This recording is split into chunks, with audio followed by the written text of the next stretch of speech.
stop my cam, and there we go. There's my avatar. Because, as I said, Clark Kent, very much influenced by Cary Grant in this film. And tonight, with me always, is my trusty TA, Big Al. Or I'm B. Say hi, baby.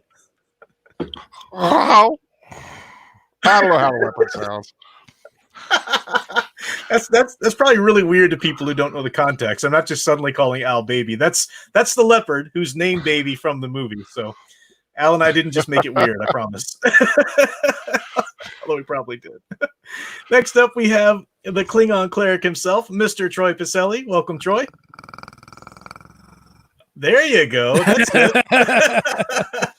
Now, if I was to do an ASMR channel, that's how I go about it. That gave me some shivers right there. Sorry. Please don't teach Al to do that. Didn't mean to make. Yeah, well, if he tried, he'd probably come out gargling, right?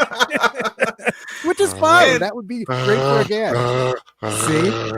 That just sounds like Sloth from the Goonies. You can stop that. I only do that because as we were watching it earlier, which is an upcoming rewatch. That's absolutely right. True. That's true. Speaking of the devil, there she is.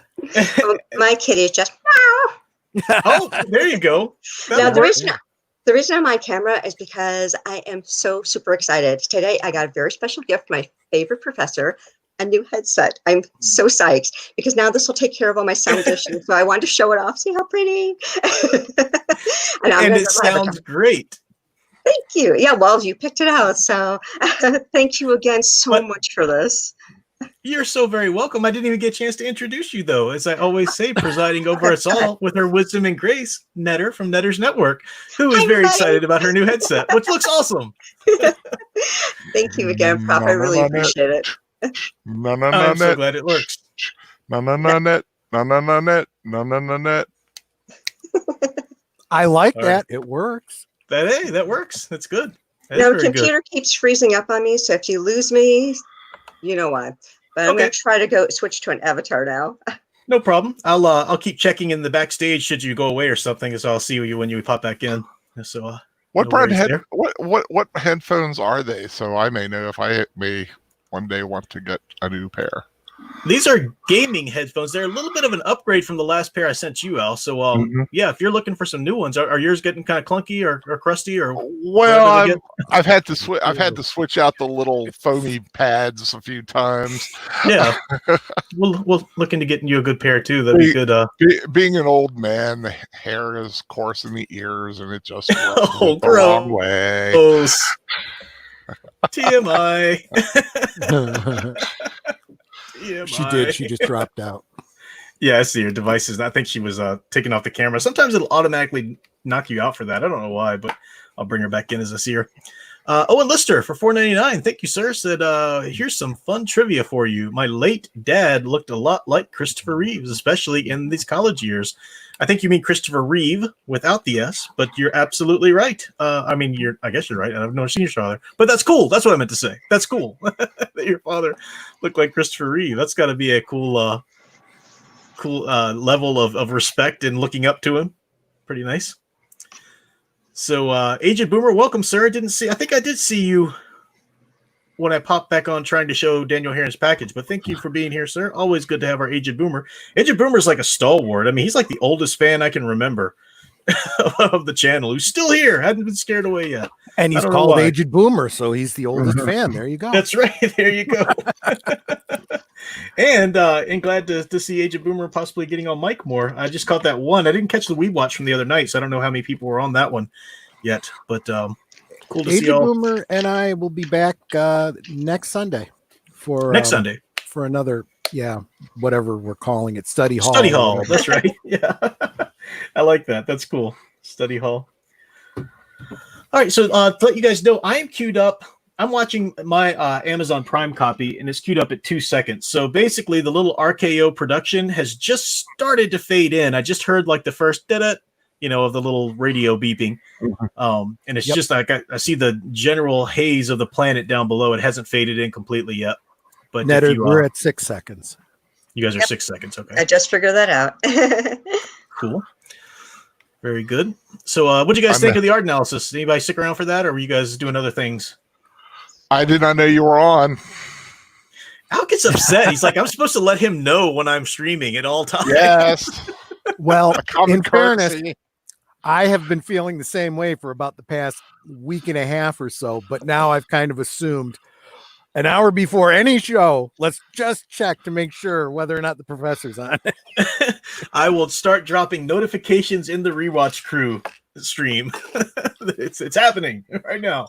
Just can't do a video like anybody else. Has to stream it live. Well, it's fun because There's something live I to be get said to for that surprise. yeah, right. But I get to interact with people live, and then I also get to cut it out and get the video cred too on the channel for the algorithm. So Clever, works pretty clever. well. Yeah. A lot Good of the stuff. big YouTubers do that too. They'll do, I'll see who I subscribe to, and I'll go watch later, and then invariably it's some 2-hour live stream, and I'm like, oh, I didn't know this was a live stream, so I'll cancel it and then find out. Okay, they do a 15-minute clip of the segment I wanted to see, later in the week. Yeah. Matt Fradd does that with Pints with Aquinas is this Catholic podcast that he does, and he'll end up interviewing somebody, really cool people, and they'll get them on for like 2.5 hours, but then they'll digest it out in like little either 4 to 10 minute cuts too that you can just kind of catch on the go when you don't have the time to sit there and listen to the whole thing. It's pretty fun. All right. So everybody in the chat, we are missing Stephen Cruz. Sadly, he can't be here with us, but I want to thank him again for that opening music. And sadly, we don't have our sound engraver with us tonight on panel. She's got bummer, yeah. She was looking forward to it too. I know. Yeah, she was really liking the movie, but she said she had modem issues today, and they're not going to be able to get the new modem out to her and fix it all up until tomorrow. So she is but it's kind of, right after she talked about the importance of silence and being distraction free. She went silent. Exactly. Right. So that's very meta. Exactly. She'll be with us in spirit, no doubt. But Sir Torin Clegane says, fun fact, Christopher Reeve was in a play with Katherine Hepburn early in his career. She served as a mentor to him and made sure that he took care of himself because he was running himself thin. Interesting. I think I had heard that somewhere. I had heard that, yeah. Yeah, I didn't know all the details about it, though. Thanks for bringing that up. Cool. Very cool. Well, guys, should we start? Anybody have any objections? I think most of the chat's probably just going to hang out with us as we watch, but anybody who's watching along, please let us know if, unless you're F in the chat for Stephen Cruz and Sound Engraver. There you go. Well, I just want to say, if you haven't yet, hit that thumbs up. Yes. Yes, please. Hit that thumbs up, subscribe, notifications, all the good stuff. Oh, that Have you YouTube clicked the stuff. bell, Al? Maybe it would tell you. It is clicked. Okay. Welcome, Spidey Rules, as well. See you there. Very cool. All right. Well, once again, just for people catching it on the replay or whatever, we're starting at, for me, it's the 2-second mark. For ye pirates out there, it'd be at the 6-second mark. I'm actually at the 3-second mark. Oh, okay. Well, it's matey. Just as the RKO production is fading in, I see the bottom of the planet. I got the planet. I got the radio tower, and I got little circles. I got no RKO yet. Yeah, me neither. You're good. We're good. All right. We're all in fairness, if we were watching the DVD, we'd be at the same point because it comes from the DVD. So just saying. It's true. Oh, I didn't think about that. You're right. Okay. You don't know for sure, but yeah, no. Yeah. Everyone gets their stuff from different sources, so it's good to know the tour times. So Torin is asking if there's going to be a rewatch of Robin Hood to honor Miss de Havilland. I've actually been thinking about doing that and Battle Beyond the Stars for John Saxon. Nice. Yeah. Very cool. Yeah. They will not no time soon, but sometime in the next few months we'll definitely do. I've been wanting to do Robin Hood anyway because it's just so cool. Yeah. That is cool. Very good. All right. Well, I will give us a countdown as I usually do. Let me find my remote. Oh, there it is. I'll say 3, 2, 1, and on the word play. When I say play, that's when we hit the button. So 3, 2, 1, play, and then that's when we do it on the word play. So here we go. 3, 2, 1, play. I'm going to get my little point out real quick. Sure. A big thread through this whole thing is that he's a paleontologist, and he is working on a specific dinosaur. He says it's a brontosaurus. And everything in me wants to correct him and go, that's a patasaurus. That's a patasaurus. But then a couple years back, they started saying, well, maybe they are two different things. So at this point, I don't know if it really is supposed to be a brontosaurus or a patasaurus, but I just wanted to get that off my chest. I think at the time it was indistinguishable. Yep. At the time, they didn't have didn't have enough bones to know. And that's a important plot point in this story too. Yes, exactly. Not exactly. having enough bones. Damn bones, damn bones. Exactly. The reason I picked this one to do first is because Howard Hawks kind of is the master at these screwball comedies, and he took some of the tropes in general and perfected them in a way that he made his own Hawksian screwball comedy. Now, in the Hawksian screwball comedy, it's exactly what this is. You've got the man who's very much academic, oblivious, wrapped up in his own world, and then there's a woman that comes along and has the wants to put the hooks on him. She likes him, and she has to kind of go to some crazy zany extents to do it, and in the end, it all works out. That's sort of the Hawksian comedy in a nutshell.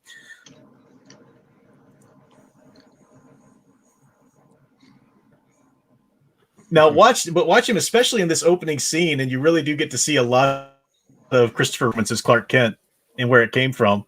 The little clumsy aspects and all that stuff. It's really cool to see. And puzzling where that particular bone he's holding goes. It's like, because he said, I think it goes in the tail. And she's like, no, Yuri decided that it didn't go in the tail yesterday or, whenever. And it's like, so it still doesn't know where this one bone goes. Doesn't know where all the pieces fit. But can you imagine that as a puzzle? Wow. Yeah. Well, you can get a puzzle like that. And this is his fiance. He's supposed to be marrying tomorrow. He just remembers it, right? So they really set up well how much that couple's going to work. And if Sound Engraver happens to be listening, well, I know she's not, but if she watches this later, that's her real hair. Oh, God. And that's their real hair, too, the guys. I'm not so sure about the guy on the left, but okay. He looks a little bit like Praetorius from Bride of Frankenstein. Right?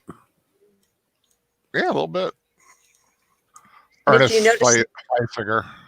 like, and if you notice how she's got her hairstyle so, for lack of a better phrasing, kind of frumpy, very business-like, academic, for that age period or that time period, where the women always kept their hair very up and very close to them, and there's nothing special about. There's no like curls or pretty waves or anything. It's just very sensible nonsense, Yeah, was this 36? 38, I think. 38. Okay, so in the 30s. Yeah. And even her clothes, they're very nonsensical. It's she looks like a matron. Yeah. And she just told him our marriage will be nothing but a tool for your work, and won't let him do slang and all this kind of stuff. Like right there, just that, and then the doorway. I mean, that's Clark Kent. Yeah, I did really kick out that line where she's like, "Don't use slang. Remember who you are." And it's like, okay.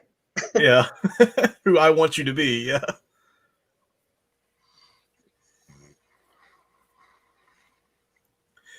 And it's great that we meet him first, and we get to see, because Cary Grant's great, and we get a little knowledge of him. But as soon as Katherine Hepburn comes on the screen, as soon as any of Howard Hawks' leading ladies come on, it just blows you away. They're just they steal the show, and then the chemistry between the two leads is just what makes all of his screwball comedy so great. Yeah. Well, Cary Grant and Katherine Hepburn, I think, did like 4 movies together. They were the great Philadelphia friends. Story. I forget the other ones. But yeah, they were really good friends. Mm-hmm.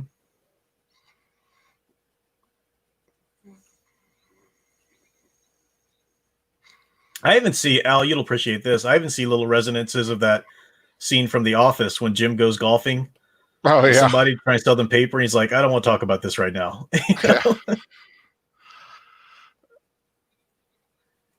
No, that's his golf ball. Jeez.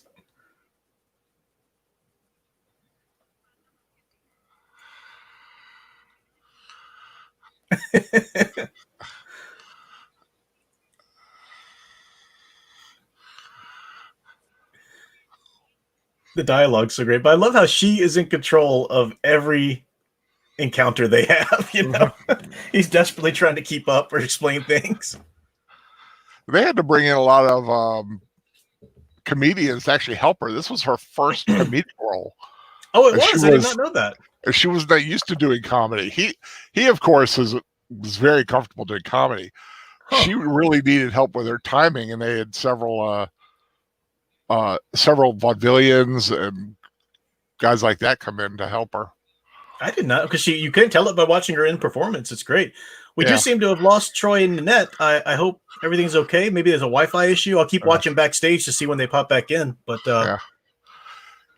And you know what's funny to think? Once again.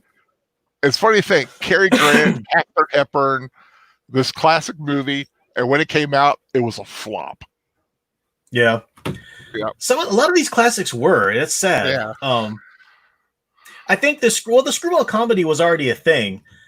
I mean, it was as early as It Happened One Night with Clark Gable and Claudette Colbert, but or The Thin Man, you know, as well. But Hawks really just kind of perfected it. I don't know why this would have been a flop, though. Maybe, you know what? Maybe it's because, I don't know, I'm just speculating, but Cary Grant is such a debonair leading man, and he's kind of nerdy with glasses through a lot of it, you know? So maybe, I don't know. Typical woman driver.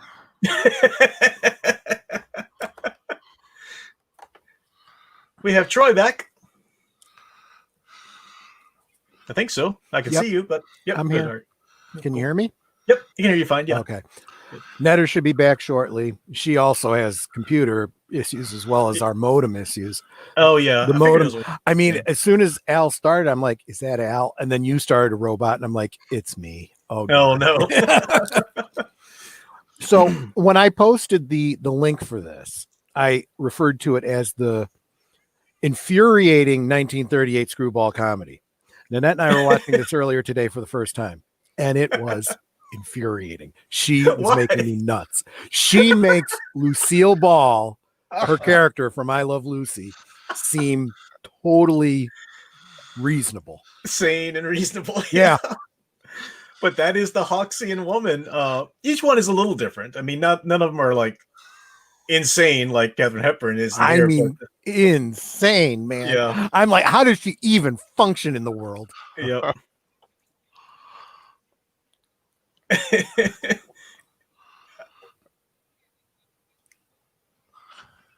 Now, you know, she does look insane, right? Because she's stealing his car. But later on, we find out, just kind of spoiler alert, but later on, she admits that she just kind of fell in love with him immediately. And she just did whatever popped in her head at the time to keep him with her. Oh, that's not insane at all. No, that's totally reasonable. No, but I mean, like, so right here, it might not be that she really truly thinks that's her car. It's probably that she knows that's a way to hook him or something, you know, or to see him a little bit more or something. But you're right. Yeah. Still questionable behavior.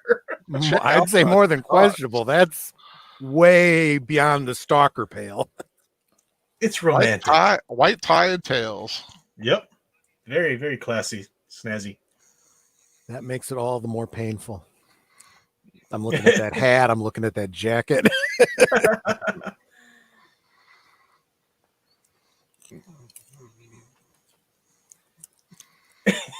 That kind of clumsy is Clark Kent all over him. And doesn't that make it worse? Because, I mean, between him and her, he's going to get himself killed.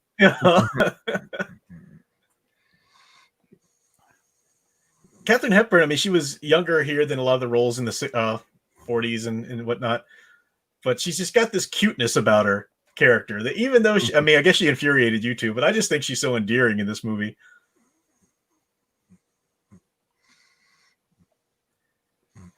Now, are we waiting for Nanette to bring up that headpiece or?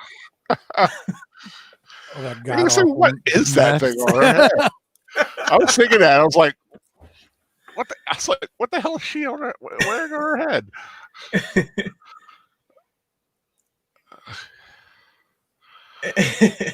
Their dialogue is so great.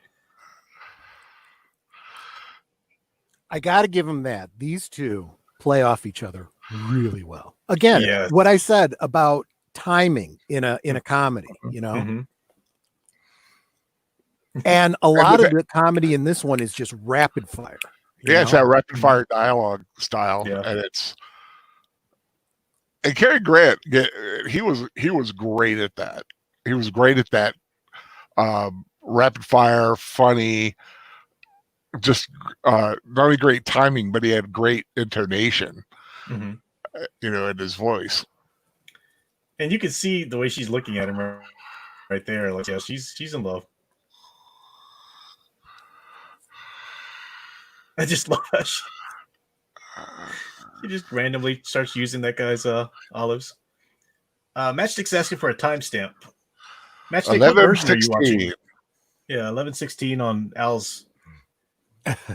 Al's treasure chest edition. I like that treasure chest edition. It does sound like it would be a collector's DVD. Doesn't it?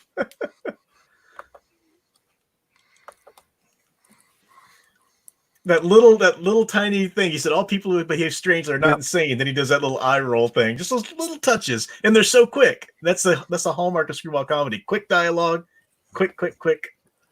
Very common to portray a psychiatrist back then with some sort of a nervous tick. Same thing in Miracle on 34th Street, where he twirls his eyebrows. Good point. Yeah, good call. Yeah, Fritz Feld, the guy who's playing Lehman here, he was married to Virginia Christine, who has been in was in like some of the Mummy movies.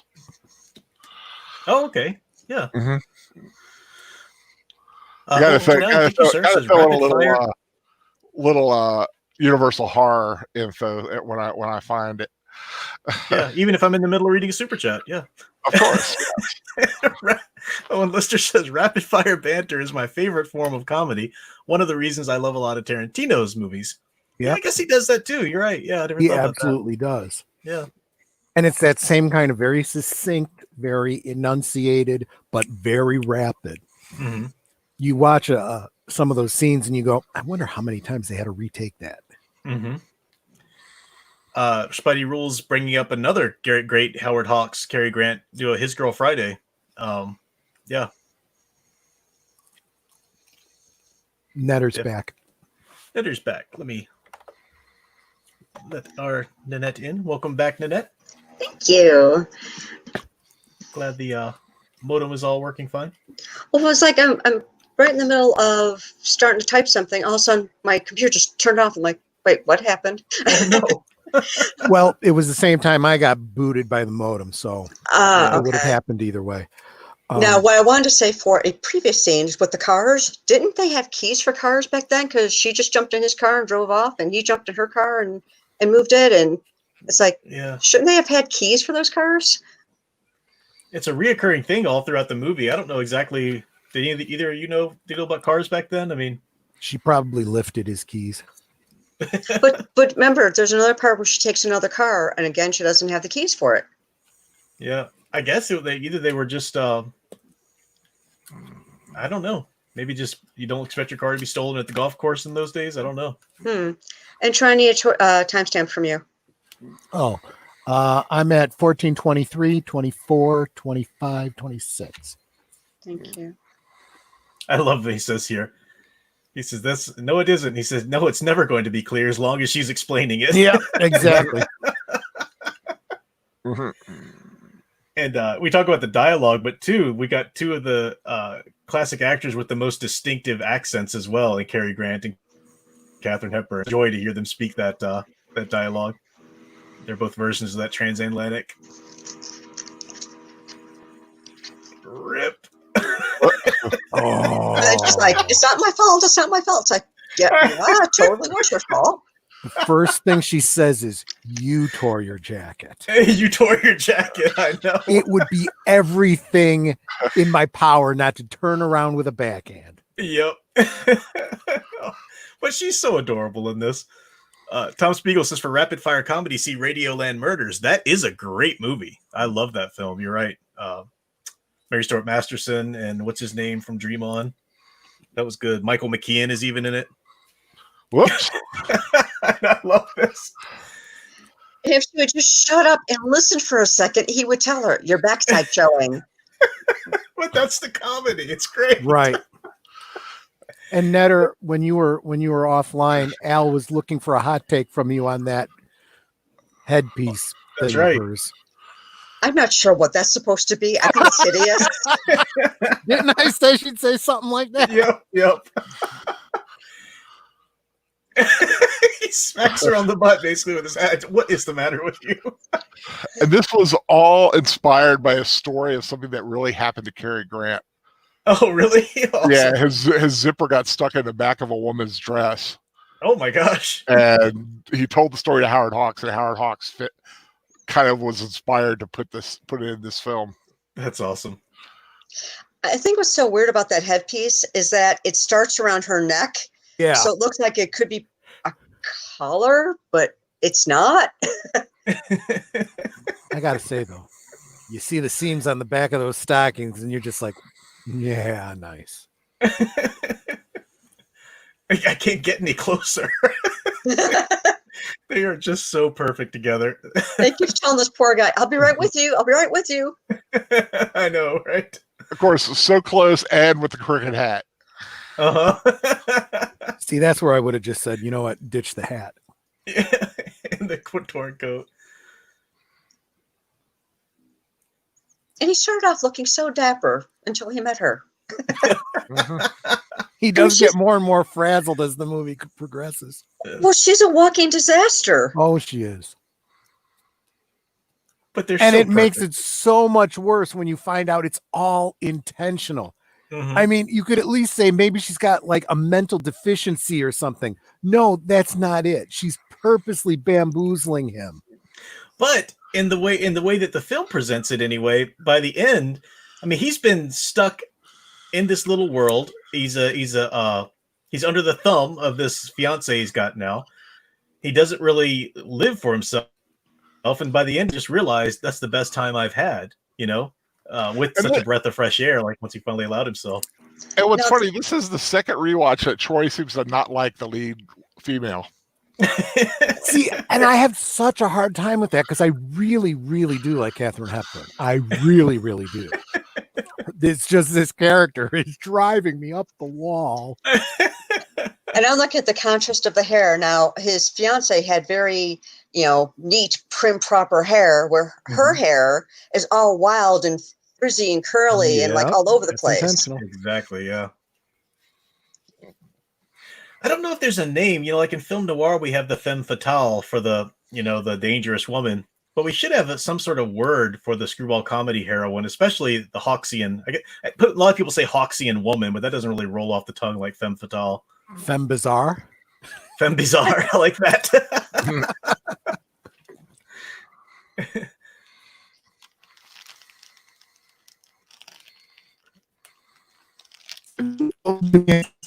Oh, you just lost. You're roboting there a little bit, Troy.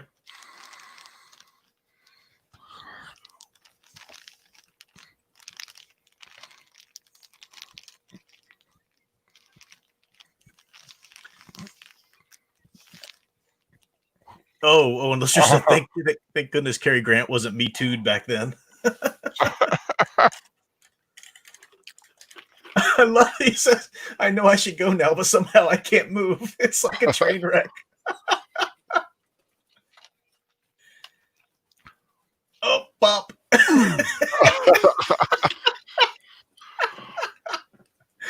Oh. Okay, I think I'm back. Yeah, I can hear you better now. Yeah. And we lost Netter. Oh, no. My modem, I don't know what it is tonight.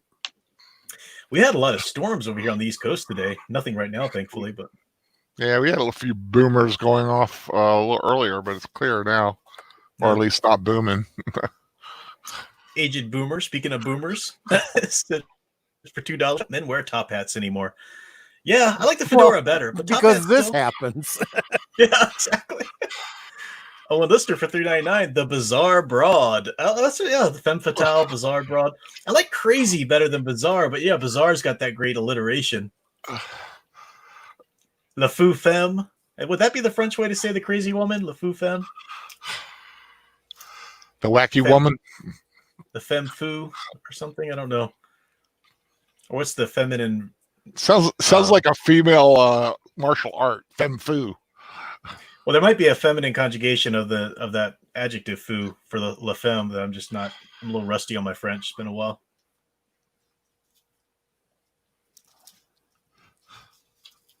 I love that look of determination. She's like, well, he says he doesn't want to see me. I know what I'll do.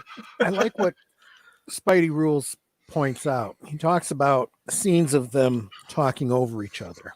And it could be cacophonous, and that's intentional, but they do it so well. There's a way to do it where you can still hear what's important to hear, but it's confusing enough to merit what they're doing, Wolf 10 Media says we need some merch. We need t-shirts with Al, with the phrase "You're roboting there, Troy," and then then another phrase "TMI, Al," and then Netter saying that hair is real or fake.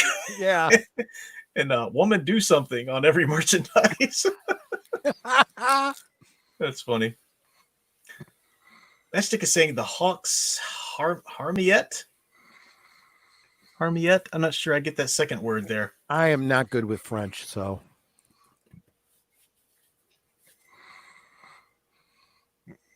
Don't let it throw you, buddy. I love that. The difference between that delivery man, just casual leaning back, and you've got the uptight Huxley here. Nobody wraps stuff with rope anymore. Mm-hmm.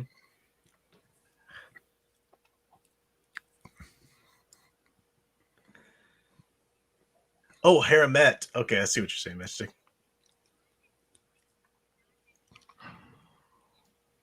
I love this this whole antic here. It's perfect. And you notice that he's calling her Susan now, not Miss Vance. So despite himself, there's a growing familiarity between the two. Again, this is really cute, but just putting my mind in the place of the people on set at the time. Wow. Yeah. A lot of scenes in here too, the way they have to get so close and cuddle up to the leopard and whatnot. Yeah, Cary Grant was scared to death of it. Yeah. Because he wasn't insane. Yeah. To the point where Katherine Hepburn actually played a trick on him. She put a stuffed leopard in his trailer, and he went in and freaked out. That's funny. Now that's funny. That is funny. I love this. So she trips. Oh my gosh, she did that so well. Is it the leopard? Painful. I mean, the leopard.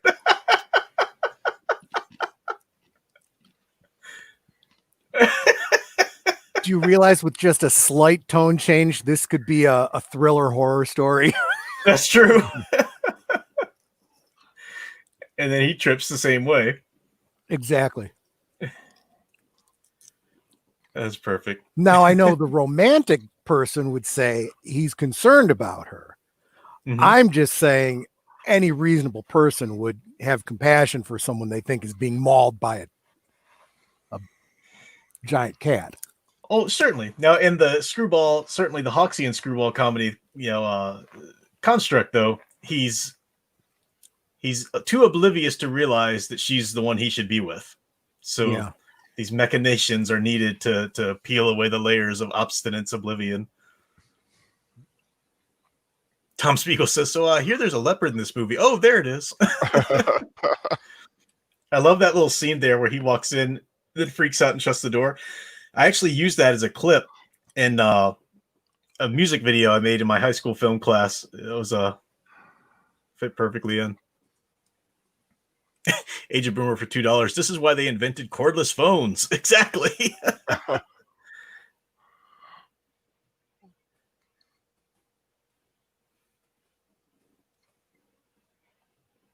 I don't know if he means he eats dogs or he's fond of them. Leopard's real name is Nissa. Yep. So Now this. go ahead. No, I was just there's going to say more this time. song in particular. I can't give you anything but love, and that's all he wants to give her is disgust and anger. But that idea, I can't give you anything but love. It's going to be a theme throughout. Go ahead, Troy. Well, this isn't what I was going to say, but he's there holding that box with that bone in it. Mm-hmm. And there's so many jokes that could possibly be made that would not have been appropriate back then. That still wouldn't be appropriate, to be honest with you. Yeah, well, you could probably do some sort of psychoanalytic reading. You couldn't go too deep with it, but yeah, I wouldn't say that you couldn't do something like that because he does cling to that box She all the way up wants his until the dog. bone. Yeah. Now they got the. I love when leopards biting us. It makes me want a cat so bad. Now this reminds me of Hermione. I wonder. I don't know if that was actually his feet. I was just thinking that too. Yeah, It he didn't really necessarily felt have to like- be him in that scene. Yeah, he was scared to death of that thing. Yeah, She such a loves. sweet little leopard though. It looks so cute. Oh. Now, Al, I don't know if you found this in your research for trivia and whatnot. Is it the same leopard that plays both leopards? I think it's just. I think it's just Nissa. I just see the one. Okay, because later on, there's There's a a second one, right? dangerous leopard, With a different temperament. and yeah, and it does look like it's growling and The stuff. other thing It's that like, I wow. do want to point out is that the difference between then and now in the way you film animals like this, yes, it was a trained animal, but they oftentimes also drugged the animals to make them more docile. Yeah. So that's what I was thinking. If they've got the animal drugged to do all the scenes, and then when they get an animal when they get it to growl, I wonder if maybe that's just being trained to growl. Or It something. is. Yeah. I mean, if you ever saw Siegfried and Roy's performances, a lot of times those lions would roar and they were in no way being aggressive at all. They were just doing it because they know that's their cue to roar, Mm-hmm. Sweetie, can I have a timestamp? Sure. Oh, you back. Good. 2605 678. Thank you. Wolfton Media said, "Now, why can't the girls of today try to woo a man this way? Men are oblivious." Spidey If Rules says, Women Go that ahead. woo men like this, you run from. They have crazy eyes. Troy sounds a little bit like an airplane or something going off in the background of, I don't know if it's a modem or something. Nope, sorry, that was popcorn. I thought I could get away with it since Sound Engraver wasn't in the stream. No, it was like a buzzing sound. Yeah, I didn't know what it was. Spidey Rule says, "I once showed my brother the scene where the leopard is walking in the sidewalk, and he was instantly hooked." Oh yeah.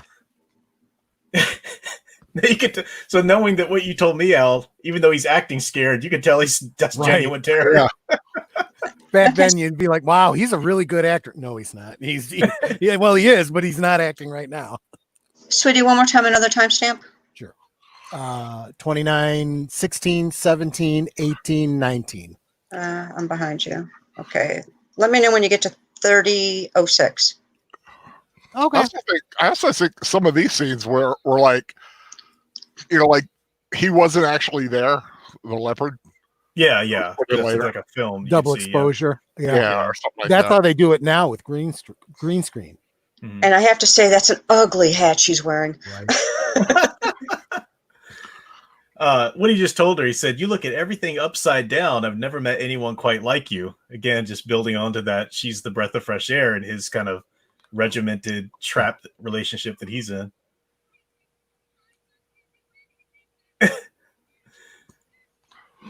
Baby 30, hungry. 3, 4, 5, 6. Cool.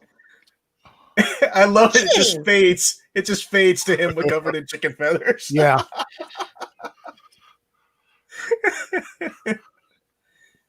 And she's insisting that it wasn't her fault again. No, it's never her fault. Oh man. Another hated heroine by the Pacellis. Yep. Well, it's like every time she says something, it's a lie. Instead of telling the truth, Yeah. she says a lie. And she just makes the situation worse. And then when something goes wrong, it's not her fault. It's like, the news just oh, this scene is funny. I know, this is great. There is and one another scene. stolen car coming up. Yeah, that's the one I was talking about. Yeah. For the other car that has no keys. Cary Grant does have one scene a little bit further on that just makes the entire movie. It's the funniest thing in the entire movie. We'll point it out when we get there, just so we can share how much we thought it was so funny. But we literally laughed out loud so much. It was like any negative feelings I had about this character can be offset by how funny we found this one scene. Is it the bathrobe scene? Yes. Yeah. It's good. Yep. I love the way they set up. This is another good thing for screwball comedies. The situations get crazy, but you have to plant the seeds early. So they arrive in this town and there's a circus there. So you know the circus is already there. It's not just something that shows up again later out of nowhere, you know. Spiced luncheon meat. Yummy. I was just noticing that too. Yeah. Well, I like all the sausages and stuff in the window, because that's what they did back then. They hung all the stuff in the window. Yep. And she's just completely unconcerned that she's parked in front of a fire plug. Well, what gets me is he wants to arrest her for being in front of a fire plug instead of just giving her a ticket. It's probably because she's being obstinate. Yeah. Oh, no, she's being more obtuse than anything. But as she said, she never said it was her car. He never asked. Although, if you were the constable, wouldn't you say, then what were you doing standing on someone else's car? Yeah. Well, as we come to find out, this guy's not very bright. Yeah, exactly. Gee. Oh, jeepers.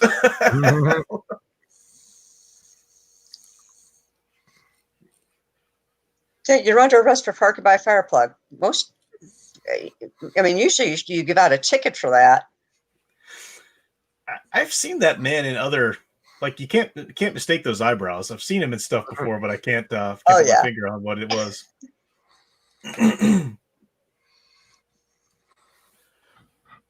Well, we were looking for a French equivalent of the crazy woman, the equivalent of the femme fatale. I don't know French, so I started looking to Klingon, but I couldn't find a good alliteration.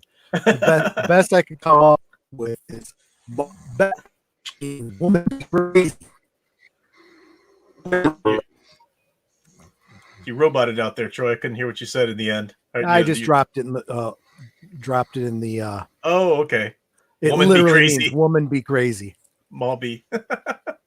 Bet. Well, bet. Okay.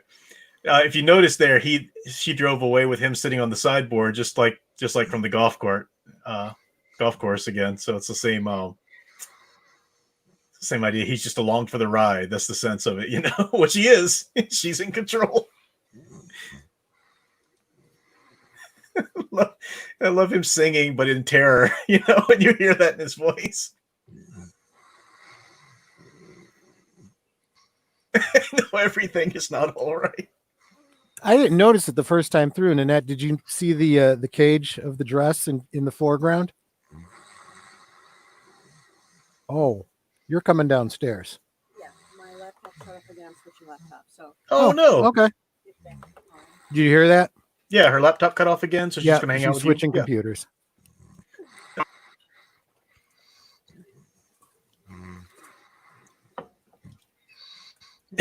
You're shedding. And she dials it back now because she knows she's in danger of losing him. But there's I'll be sensible for a little bit. I'll let you go take a shower, but then that's a machination too, as we see. She just wants to get him out of his clothes. I'm not even joking about that. Yeah, literally, so she can steal him.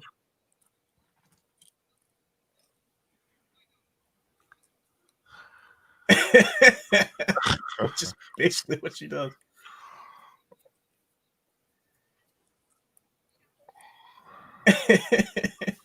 Love that house too. So nice.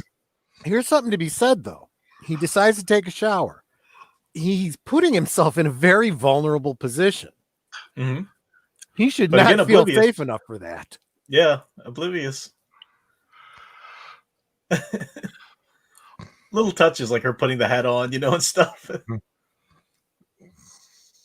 Owen Lister says, what about a Looney Lucy? This does kind of predate that, but Looney Lucy, yeah, I like that. it works.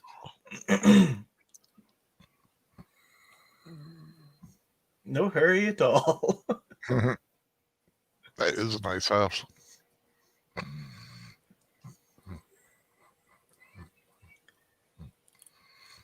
Spidey Rules says, imagine having a leopard breathing on the back of your neck. Right? Yeah.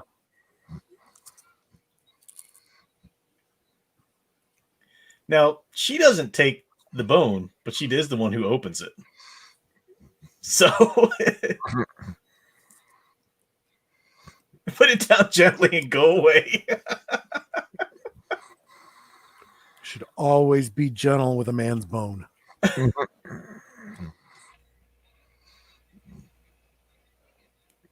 I love his reaction.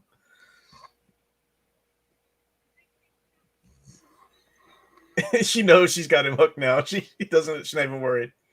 Don't be impatient.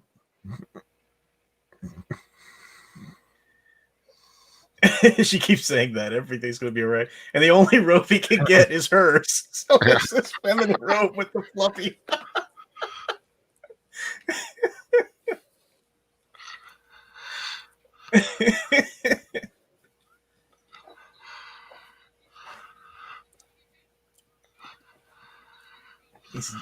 Oh, yes, I would. Well, maybe I wouldn't. Oh, But you see him slowly devolve into like crazier and crazier to the point where he just can't take it anymore while he's in this rope. You're right.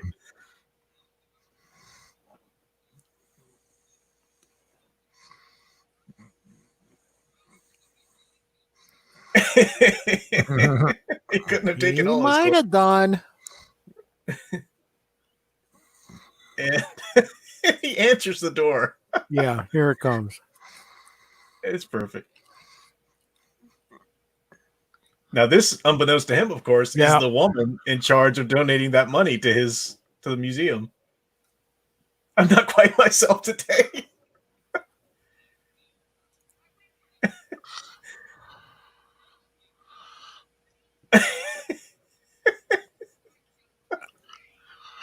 it's just so gay all of a sudden.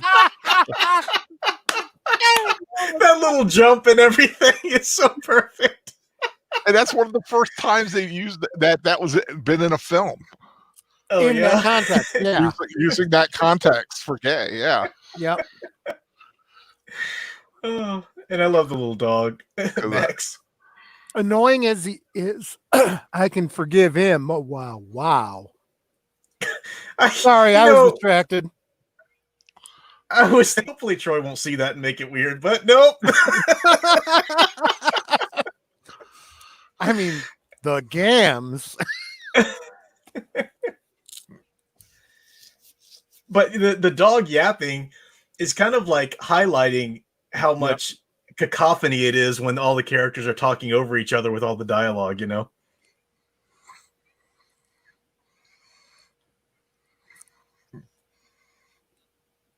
Oh, no, I'm a nut. I'm a nut from Brazil. And he can't get a word in. I love the little head shake he does. He just becomes resigned to it. Yep. Even when he does talk, nobody's listening. Mm-hmm. I just want to get married. No, not to her. Never mind. And did you catch a little smile that Katherine Hepburn gives him when he says that? Because that's what she's wanting, obviously. One thing here, yeah. One thing, I love it. It's like, you know what? You had that coming this whole movie. And in fairness, he does have bare feet. It's not like, he's wearing shoes. You were talking about Katherine Hepburn smiling and kind of giggling. Howard Hawks said that was one of her major problems because as she's doing these funny lines, she's laughing. Oh, really? at some of the stuff, and it was hard to get to some of the takes. Mm-hmm. Yeah. I've got Netter's Network back, but her avatar isn't there for some reason. Are we getting any volume from her? Uh-oh. Oh, hello, Nanette. I'm incognito, Yeah, Fair you're enough. incognito, but we can hear you. so you guys can hear me. So that's good. Yep, Mhm. can hear you. We still see your Netter's Network logo. What's weird is that even without an icon, you should still see the little circle when she talks. Now, this is when we finally reveal her motives. You know, when she realizes that he's going to get close, she said if he gets close, he'll leave, and he's the only man I've ever loved. Yeah. So now you get her motivations a little bit. So I missed the funny scene, didn't Yeah, I? you did, but we Yeah. all laughed well out loud. about Man. that. Sorry. Al made the interesting point. That's one of the first times, at least in movies, that the term was used in that context. Prior to that, it had a completely different meaning.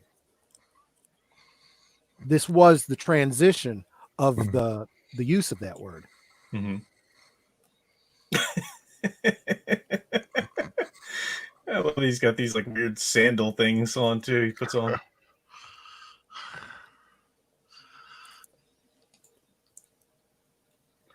And she's determined to keep him. He's determined to leave. So it's a great tension there.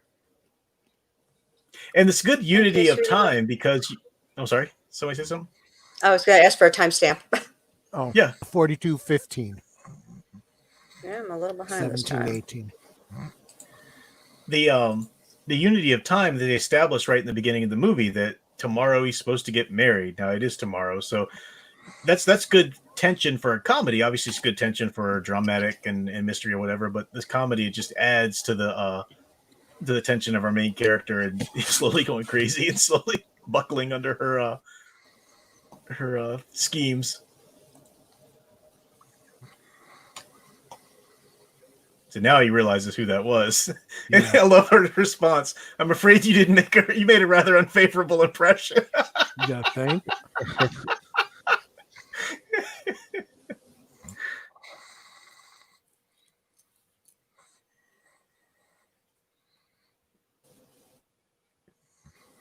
I love this. He's trying to talk to her seriously. She just keeps saying, "You're so good looking without your glasses." Yeah. Wow. Am I behind, or are you just saying the lines before they happen? I said that line in advance because I was just talking about it. I was anticipating it.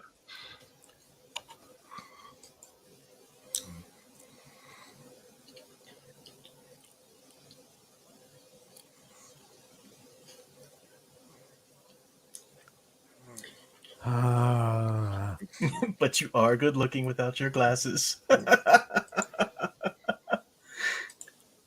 Translation. I'm not taking anything you say seriously because all I'm focused on is your looks. Al, help me out here. The Pacellis are hating big time on poor Susan Vance. You know, there's no counting for taste, man. I mean, this is Katherine Hepburn, and that's all. Actually, I think this movie should be canceled. Hey, I because didn't it is say very anything this time. problematic. It was them. Professor, you have the mute ability, you know? That's true. That is true. I would never do such a thing. Not to the Pacellis. Isn't Not to it Mom, Pa. amazing? Isn't it amazing how irritating it can be when you like something and people are against it? That's like your life, isn't it, Al? Hey, I didn't say it. It can be infuriating sometimes. And that was innocent. That's true.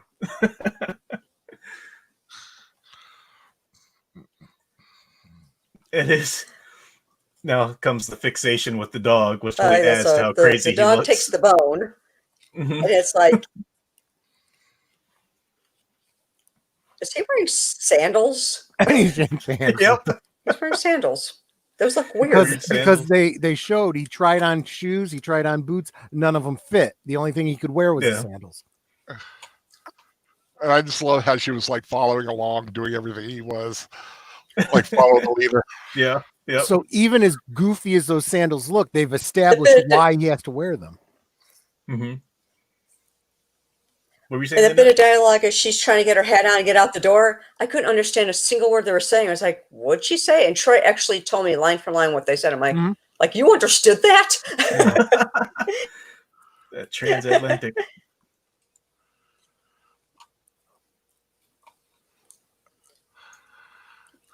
I love that they have to talk to the dog the right way. And it's kind of, I mean, Well, you got dogs do dig. the couple of this little dog. What's he's a Schnauzer? Is that what kind? Or Airedale mix or something? What kind of dog is that? Terry or something? I don't know. Terrier, maybe? It's a dog. But you got this dog and then this It looks leopard. like it might be. It might be a It does. what? It looks like it might be a terrier mix. Terrier mix, yeah. Something like that. But this dog and this leopard, this unlikely That's what it looks like to couple, me. this unlikely couple of friends, mirroring sort of David and Susan here is the unlikely couple in the making.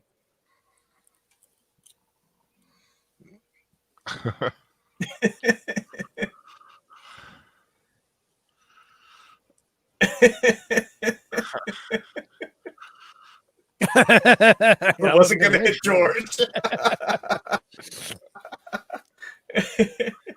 Little That's whack. hilarious. But hey, it's a boot. Hell yeah, don't throw it at the dog. I wasn't going to throw it at the dog.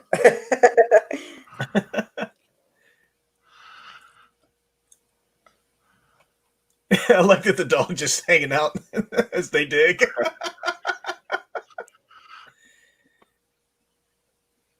It's lined there. Do you think he's really trying?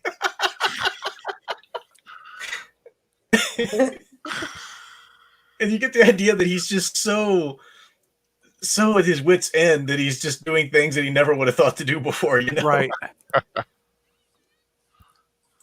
It's like he really is going crazy. Yeah. You know, in the pre-show, you were talking about Dante's Inferno. I kind of feel like that's what he's going through. Oh, yeah. Spidey Rule says the first time I saw her pretending to be a criminal, I could barely understand a word she was saying because she was talking so fast. Yeah, at the end when she changes accents for a bit. Yeah. Yeah, Wolf Time Media. I thought Airedale too. So Airedale Terrier mix probably. When in doubt, Google. Yeah. Well, I was just watching The Thin Man earlier today. There's an Airedale Asta in that. Bone. Just one bone. No bones. I like the way to do that. One bone. It's funny. The way she looks right now, my sister Jeanette looks just like her. Oh, really? The way she looked right then. Yeah. You've got a lot of sisters, like, right? If I remember if you were correctly? to look at, I have 3 sisters, and my brother is deceased, Oh, okay. Yeah, she had quite a fam. and he was the eldest. Too many. I do like that dress she's wearing, though. That's nice. But just the way she looked in that one scene with that lighting, it's like that looks like my sister Jeanette. Those tiny, tiny hips. My God. And here he's trying to just make a phone call. But he's on the phone with his fiance. We can't have that.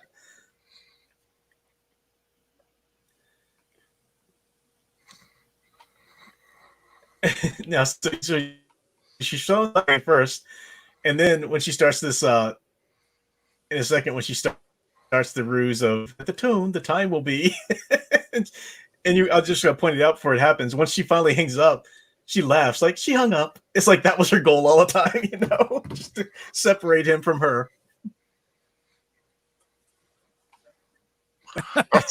Another accent. Yep, exactly.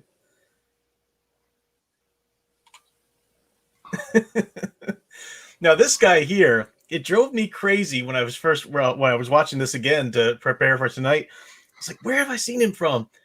And I finally realized, if you're like me and you watch those old Disney classics, The Parent Trap, he was the grandfather who finally showed some spine and told the grandmother to shut up and stop meddling. He's like, I'm putting my foot down. Let them alone. You can hear his accent. I'm sure he's been in a ton of other things too. That's just where I remembered him from. I just don't understand why he's trying to climb over the door and start walking through it. Well, funnier that he's way. a good mirror character here for David, because he's also another man who kind of makes a bit of a, or doesn't mind making a bit of a spectacle of himself. Nothing to the level of David is here, because David's still just getting into the game with the Vance woman. But, you know, with the little calls he does and the little things he ends up doing throughout the movie, all for the aunt. You know, it's a nice mirror of David and Susan.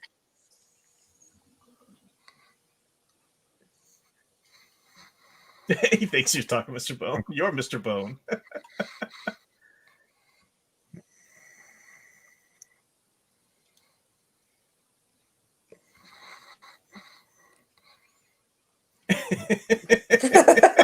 You have to kick him.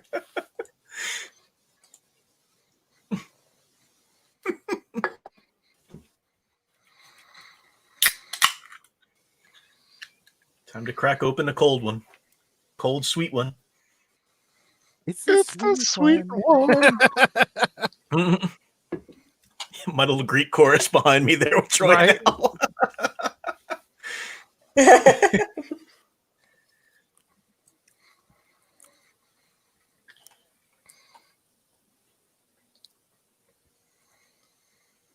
Well, you know that You're all commercial right, for though. Be a Pepper, that was written by Barry Manilow.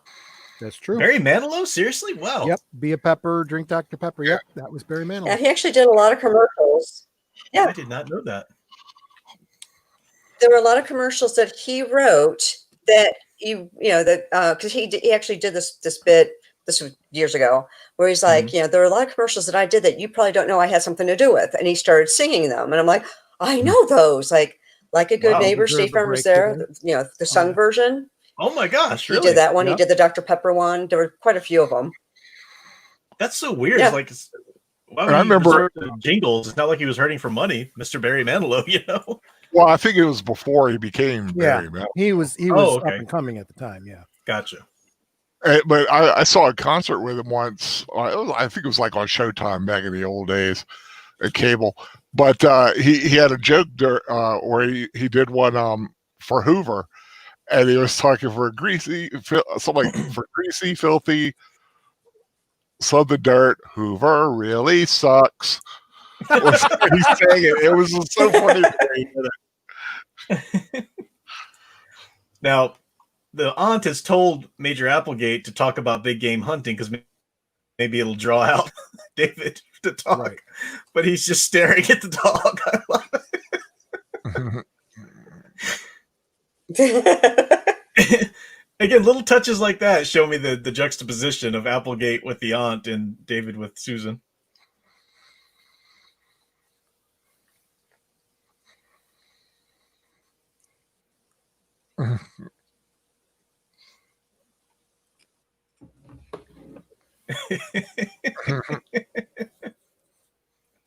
It got a rise out of him. I've been any of those places you're mentioning. Uh-huh. And she keeps adding to the lie, which just makes it sound worse when he comes in not knowing. He shouldn't have mentioned he was mauled there.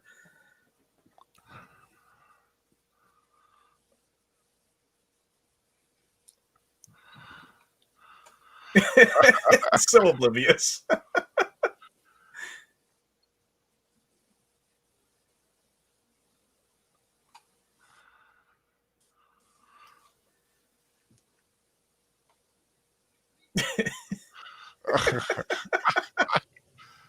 I like he has a spoon with him still.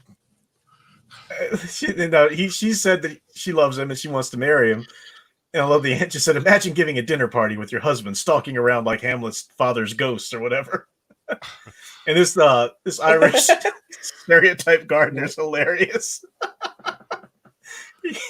Everything's so weird. He needs a drink. He can't possibly go without drinking. And of course, his drink is hidden in the stall in which baby was there. That's I think, is that Barry Fitzgerald? I don't know the name, but the face looks familiar. What else has he been in? The Quiet Man. Oh, that's right. Yeah, Because he would have been Yes. older. Yeah, the guy who drove John Wayne around. Drove him around, yeah. His friend. Mary Kate Danaher playing Patsy Fingers in the holy water. Pretty as you please. That Yep. was great. That is him. You're right. Kitty. And there goes your kitty. Yep. You Sweet know, little- I just realized if you were looking for a modern analog or a closer to modern analog, the 1992 film House Sitter with Goldie Hawn and Steve Martin. Huh. Very similar themes. It's all Oh, a big yeah. lie. She's leading him on. She falls for him, wants to continue the lie. Oh, okay. I never seen that, but I can imagine how the those two actors would have certainly been influenced by these actors. Absolutely.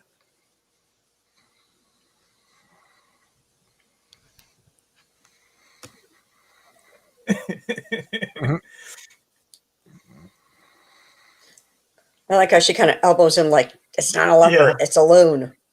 But you know, he should know that. He should know that they're having to keep up this ruse, but he's just so flustered and so, out of it. And so worried about just getting his bone back. Talking about being a loon, of course, with Katherine Hepburn later in on Golden Pond, it was all about the loons. Oh yeah. Sir Torrin Clegane tells you, Al, that that the German or the Irish guy was also in The Old Priest and Going My Way. Never saw Going My Way. I don't know Going My Way. Spidey Rules says he couldn't understand a word the Irish guy was saying. It is a very strong accent.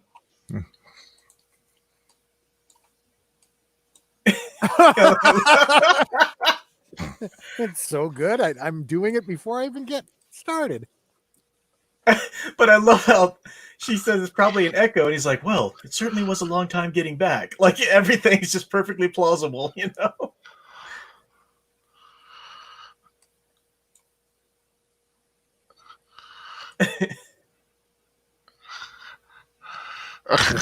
There's two, in fact.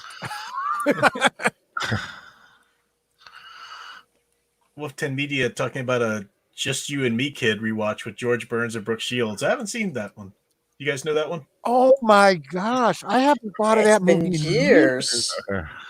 Wow. Yeah, that's a great one, Wolfie. It's been so long since I've seen it. I don't really remember too much of it. I don't think I've ever seen it. It was like So I do back love- in the 70s. I was totally crushed on Brooke Shields back then. I love the little joke with the Irish gardener here is that everybody tells him you mustn't drink, you'll go crazy or whatever, and all the crazy things he's seeing without drinking. And now there's just a leopard that pops up and sits next to him. And then he looks at his alcohol. Like there's a leopard. No, don't drink it. You could hear how loud the cat is purring. I love that. Yeah. Mm-hmm.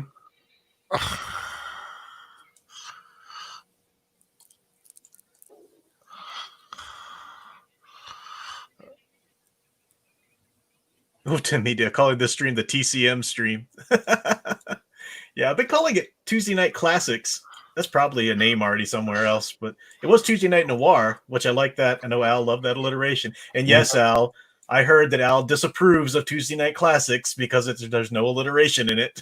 I heard that at the end of your rewatch the other night. It's just so normal. Well, then we're just going to have to move the rewatch to a night that starts with a C. Oh, yeah. How about Tuesday night titillations?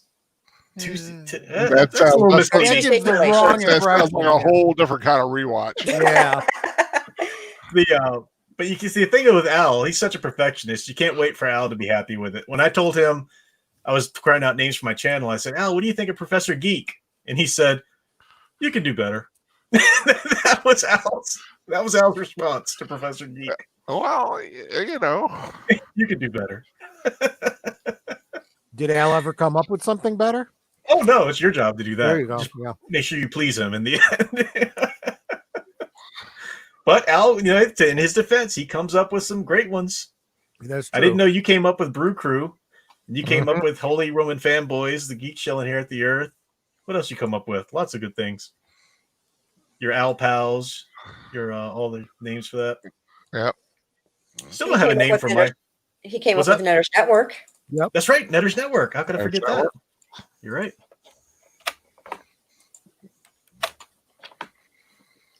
Absolutely.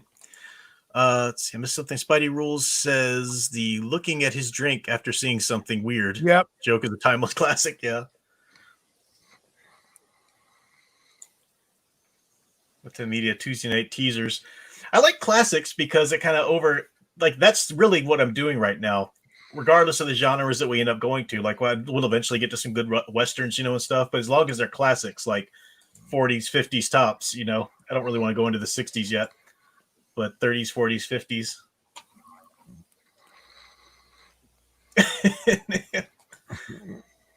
Yeah, the zoo. And this is one complication we don't see much more of. The zoo apparently out to try and find the leopard.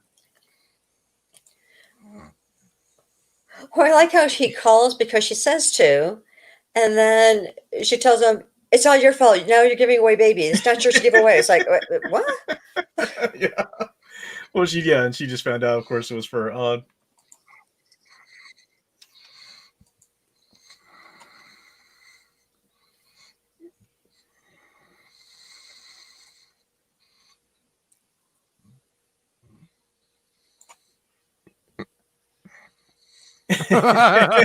You've gotten us into a wonderful mess. And he tells her, he said, "You figured it out. You can think faster than I can." He's learned,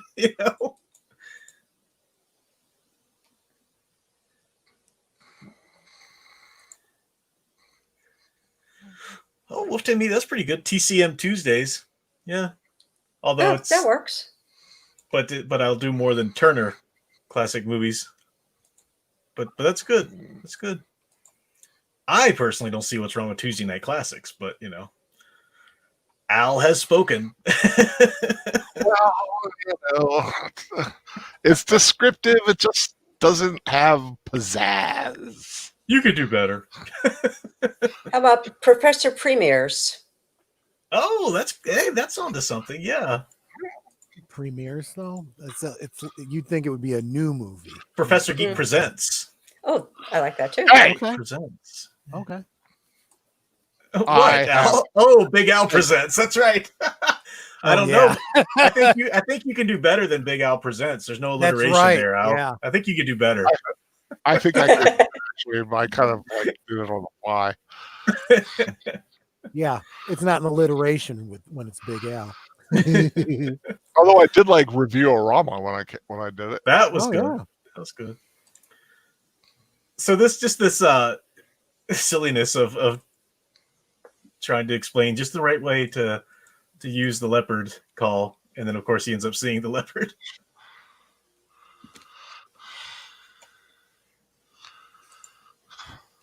He tells her that was not actually making this noise. Now, this is my one critique of the movie, and it's not really a harsh, all the way critique. But for me, there's so much magic at following Cary Grant and Katherine Hepburn's characters around. They are just they're so perfect. You want to spend time with them. And at this point in the movie, I guess in order to round out the plot and to kind of bring it all to a bow at the end, you do have to see other characters and you have to spend a little bit of time with them. And to be fair, they're wonderful actors in those roles, and they're doing their own part for the comedy, but it just kind of pales in comparison to the energy on the screen of David and Susan. That sometimes when I'm watching the movie, it feels like it starts to lag a little bit until they come back. I don't know if anybody else feels like that. It might just be my experience. I was just admiring the houndstooth pattern of his vest. I really liked it. Although it did kind of clash with his jacket a little bit, in my opinion. You think? I hope it's a dog. Now, I love this. They see them over there and they can't tell if they're playing or fighting. Of course, if they're really fighting, the leopard would kill the dog in a heartbeat. Oh, he's got a croquet mallet. I was just thinking, he's got a croquet mallet. And she Wasn't with that turn net. that the kind you use for getting fish? It's a kind for getting fish out of the water. Yep, that is. Oh, a club? Oh, the net. Yeah, the net. Yeah. Or butterfly net, Mhm. maybe. Net or no. It's a little short for it. The pole's too short. Mhm. I need to see it again. Though.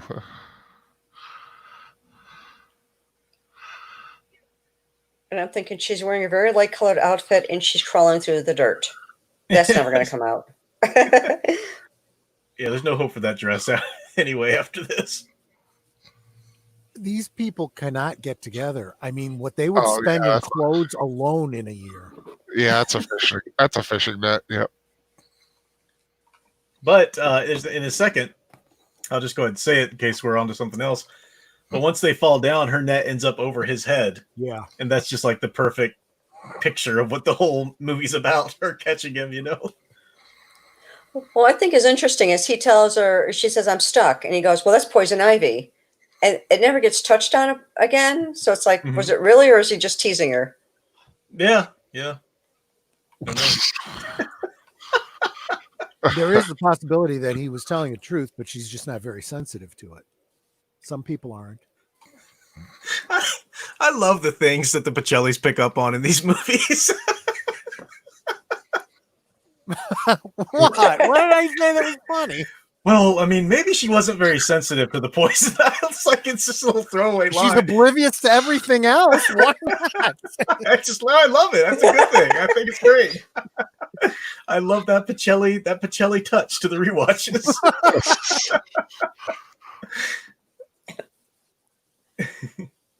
So I guess in real life, though, I mean, the leopard had to be just playing with the dog. You know, is that?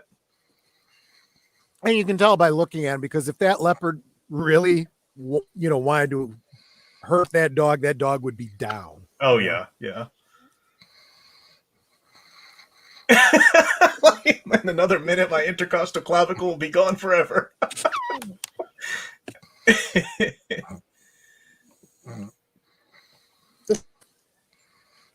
It says you can hear the cat purring. Yeah. Mm-hmm. Yeah. Definitely having fun, because even if the dog was being serious, I don't think the cat would catch on. Yeah. I love that quick. No, it's shallow. We can wade right across. Boom. Now, one parallel I'm surprised you didn't make. Yeah, watch that first step. It's a doozy. A parallel between the dog and the cat and these two, and the fighting. The bickering and stuff. Yeah. Mm-hmm. Okay. Good point.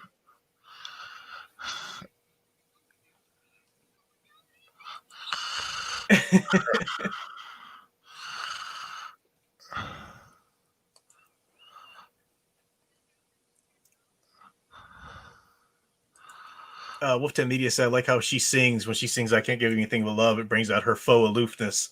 Yeah. It's funny because she's in that aspect, and then his desperation singing in terror.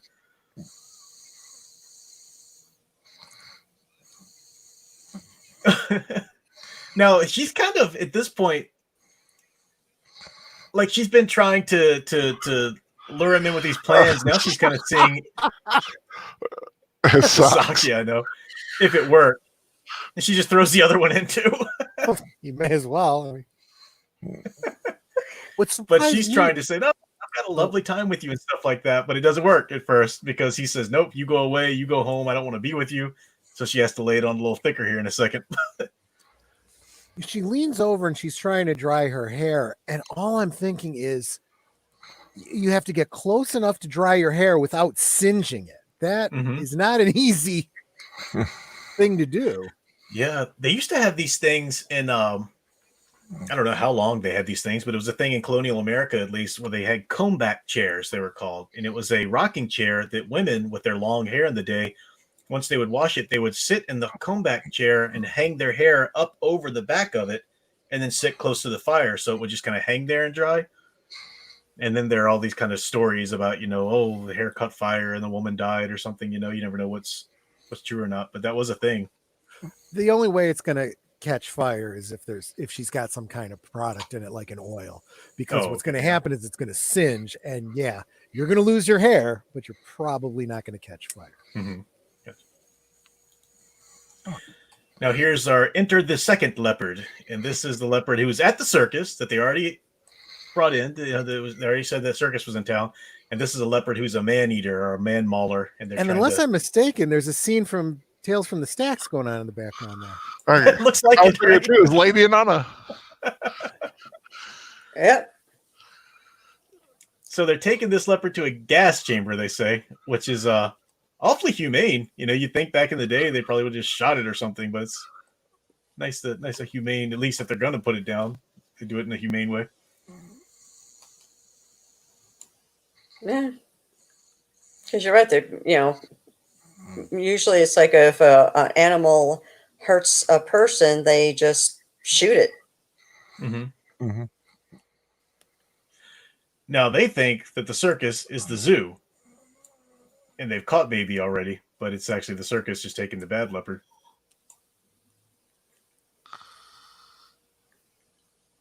I'm going to have to excuse myself for one moment. I will be back in just a second. Professor Bladder. Be nice. Sorry, I didn't censor myself on that one.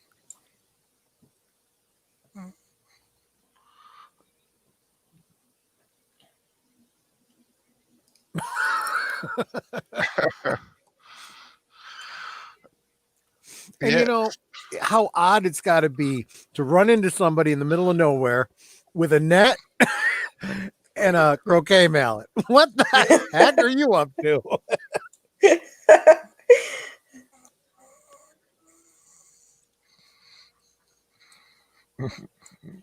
You don't know your leopards. And I like how she scolded, like, why are you being like that?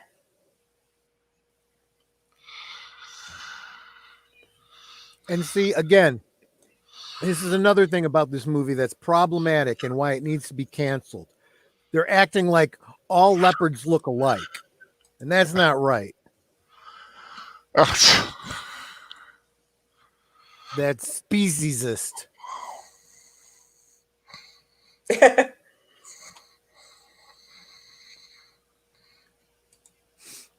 Aged Boomer's asking when we're going to do a gangster movie rewatch. You know, maybe I'll do a couple of those after the first of the year. Do like The Godfather. I was thinking that, like all three Godfather movies and Goodfellas. Casino.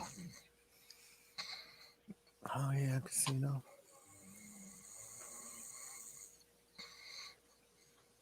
Johnny Dangerously. Oh, gosh, yeah. Oh, yeah, there's a classic. Your testicles and you. My mother hung me on a meat hook once. Once. My mother kicked me in the balls once. Once. Right.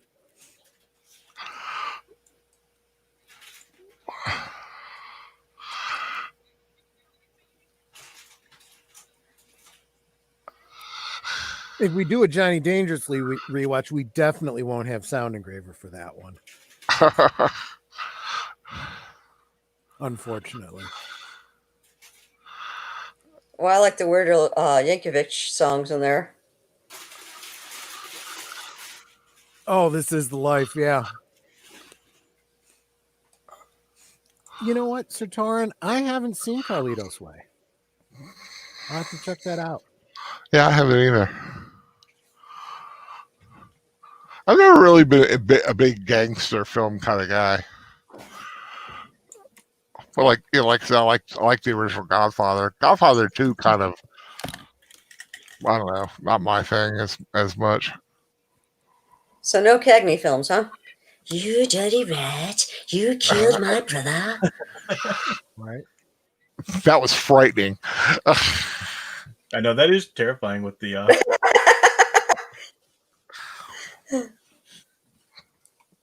Netter, I know now what's going on with your thing. Your camera is on, and it's showing the black screen of the camera. That's why we're not. That makes sense. That's why we're not getting your icon. You can click on stop cam in the StreamYard. Yep. Let me. There you go. No, I had done that before I came in, and okay. Now I'm a white circle. Oh, there we go. There's my face. Mhm. There you go. Yeah, I Hi. like that she broke his glasses. That is progress on her part, though. Did you know she apologized instead of saying you broke your glasses? That's true. That's true. But you look much handsomer without them.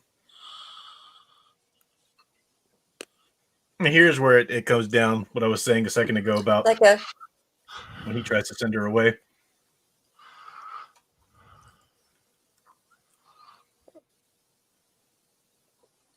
Multimedia that made my heart sink when his glasses got broke. Why? Right? Because then you can't see. I know that feeling. Yeah. I'm not completely blind without mine, so it's not a. Do you wear contacts, Troy? I do.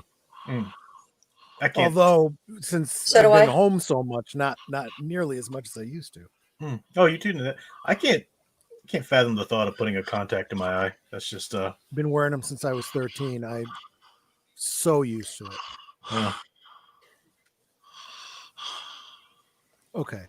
I will But it admit. also depends on the type of contact. Like mine are extended wear soft lenses, and Troy has gas permeable hard lenses. Yeah. So Yeah, I'm it's like mine. I'm I never hardcore. even feel them unless I happen to get a piece of dust or something in my eye. now I will admit she does break your heart here. Yeah, right.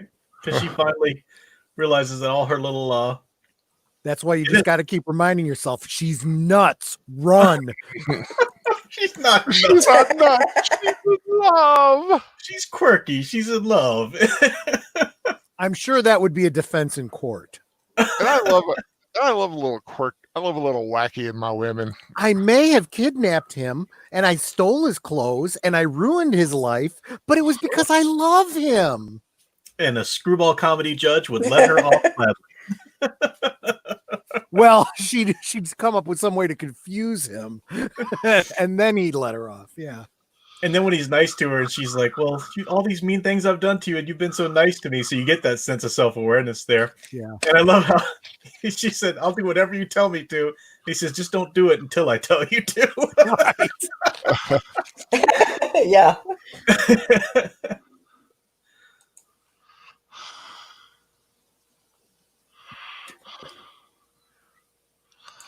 And I love that this poor psychiatrist just can't catch a break. He's always thrown back into their lives. Oh, David, make him get down. How? I can't make the cat do anything any more than I can make you do something. Right. I love them singing, and then the dog starts to howl.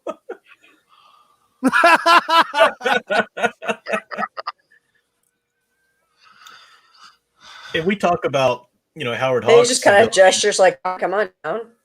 Yeah, exactly. But he's getting into it a bit now, The cat's meowing. Wow.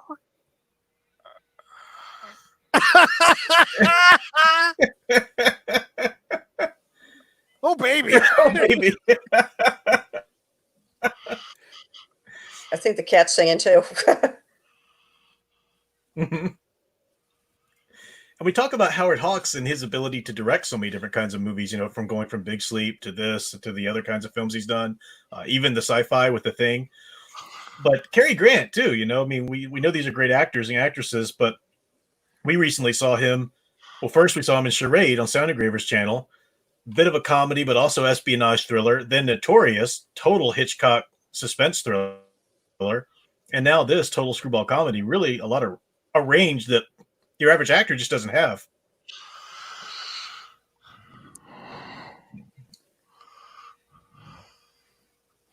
Thank you. She said I you just sing appreciate too. she's on key. Yeah. Oh yeah. She may be crazy, but at least she can sing.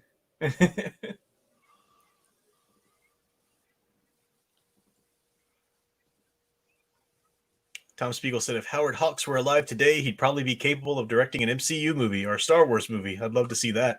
Yeah, it's always great when you meet like a Steven Spielberg, somebody who can just do any kind of movie you think of, you know. The problem is there the aren't a lot of- talented people aren't getting the work. So no, it Yeah. wouldn't happen.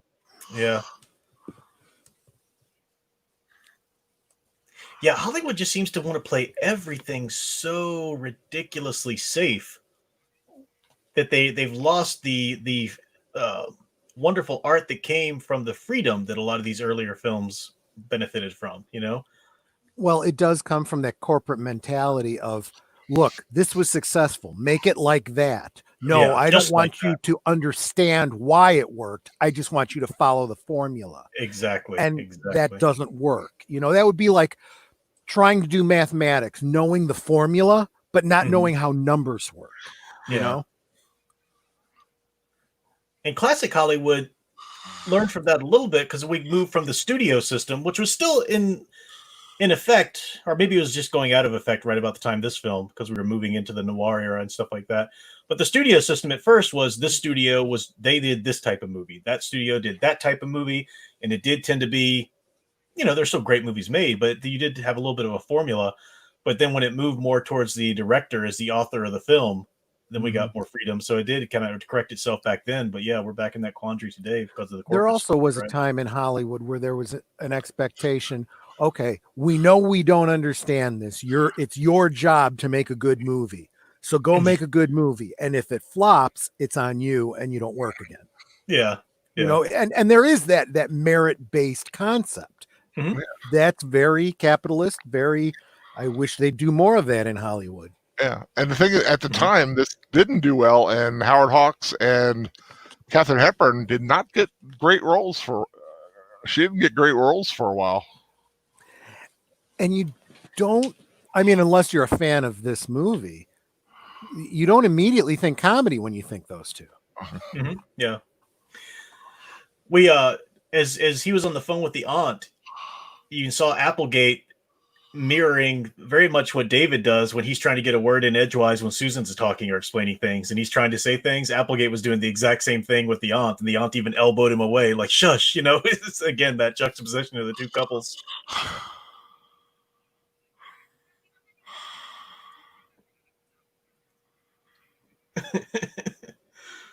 I can't decide if I've seen that constable in other things or if he just reminds me of Groucho Marx. You know, I can't. There, as I was watching this the first time through, there was a couple series of lines that came off very much like a Marx Brothers bit. Mm-hmm. Especially with the aunt, if you think of her as the you know, the straight character, you know. Yeah. Well, as Al said, I think it was when you guys Yuma. cut out towards the front that Al was saying that they had to bring in a lot of vaudevillian comics to like help Katherine Hepburn with her role. So if they were on set anyway, you could imagine that that sense of comedy coming across. And I think maybe it's him that actually got his role extended because she wanted him around to help her. Oh, okay. Oh, yeah, that would make sense because he is very vaudevillian in his. I think it was him. Not 100% sure, but I can try to. David, I don't know. I don't care. And poor Gary Grant, he keeps trying to talk and no one's listening to him. So it's just kind of like,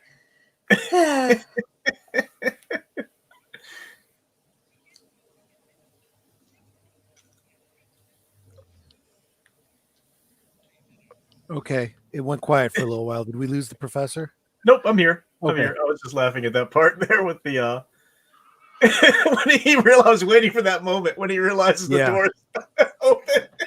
I like that. And it's a dangerous fellow. Thanks for checking up on me there, Troy. Appreciate it. Like it's still not locked. It's not locked. Well, when it's just me and Al, or me, Al, and Netter, sometimes it goes quiet for a little while, and I know that happens. That doesn't happen on your stream.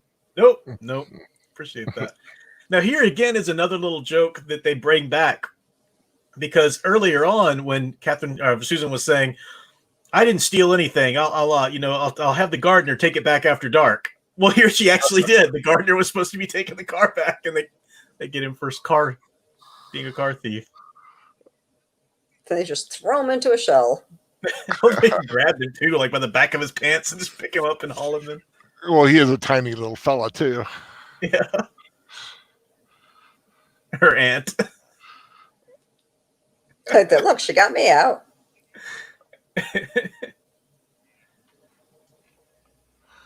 And then the aunt comes in. Yeah. And doesn't. It's so perfect because he doesn't believe her, so he calls up, and you get the same run around with the housekeeper, and it's just. And because of the shenanigans that have been put into motion by Susan, just like David, everybody ends up a little disheveled and a little crazy looking, but they keep going with it. So like Applegate didn't even take the time to wipe the dirt off of his face, makes him look a little more suspect and whatnot.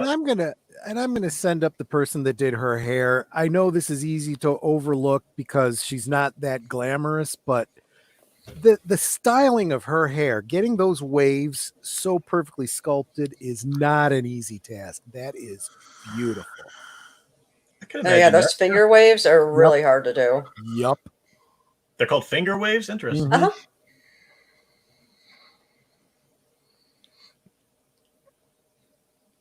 Not what I'm accustomed to. Not the look I'm accustomed to.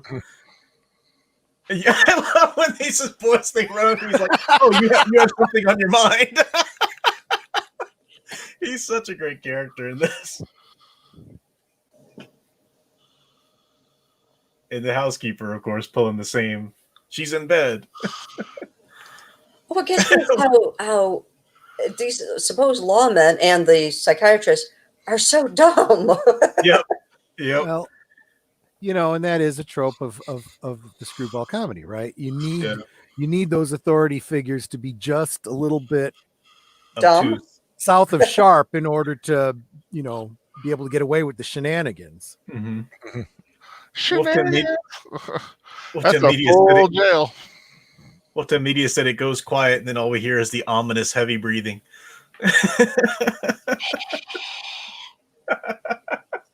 You mean ominous? Well, if we didn't know it was coming from you, it would sound a little ominous, like a Darth Vader. But yeah, the one playing the constable, Yeah. He's one that really helped her a lot. Okay. Yeah. I love how he's so easily distracted on different conversations. Mickey the Mouse and Donald the Duck. You never would have been able to say that now in a movie. Well, I think Disney and RKO are kind of in cahoots. Oh, they were? Okay. There was a connection. I'm not sure exactly what it was, though. Okay. Now's her great Bonnie Clyde, or Bonnie, what's her name? Act. Susan, was that Susan the Swing or something? Susan the something. What does she call herself? She's gonna say it here, I think. I like how she talks for her taste. Uh-huh. So she sounds a lot like, one of those frauds, those dames. Yeah. Swinging door Susie. That was it. I know it had something to do with swinging in the title. Yeah. I know Spidey Rules is a great scene. He tells her, Susan, it won't work. And I love the little touches, like when she says, we're the leopard gang, tying in all the little lies into another one. Well, all the truths into a lie. And he says, she's making this all up from movies that she's seen. And unfortunately, I don't know enough about movies of the period to know if she's making references to actual films, which would be really cool. I think she is, but not like straight up references. Oh, like okay. not as thick as like the Mickey the Mouse or Donald the Duck. But right. I took a class once on art of the 30s, and we did a lot of the films in the 30s too, a lot of the gangster movies and whatnot. It was No,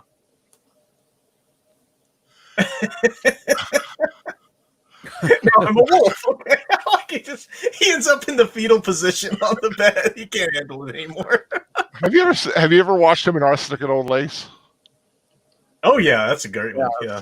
Another great performance by him. Just quickly losing his mind of I don't everything think you going can on. point to a Cary Grant film that isn't a great performance. Yeah. Two for a nickel.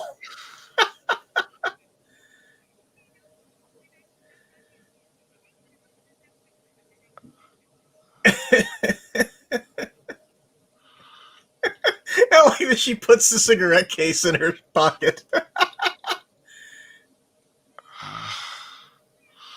There I go again. But this is all like part of her scheme, making such a big deal about the cigarette so she can just kind of casually offhand say, "Why don't you open the window? It's a little stuffy," And then that's where she's going to make her exit. And the fellow sitting down is like waving the cigarette smoke out of his face.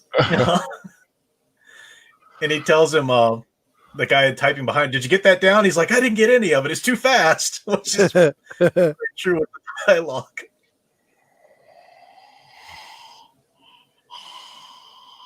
The leopard gang. You can't spell leopard with a U. She says W.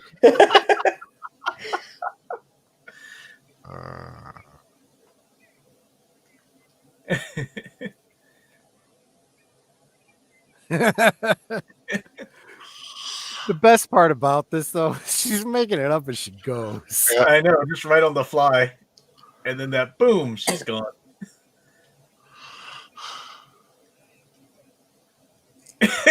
And that moment of realization, like, oh, I see exactly what just happened here. She stole this car again. Oh. At this point, honestly, the psychiatrist just deserves it. Right? Or psychologist. Now, this is the return of that's David's fiance and the lawyer that he was trying to schmooze in the beginning. So it's this return of his other life coming into how much his life has changed in the last 48 hours. Yeah, so far, let's say he's lost an important bone.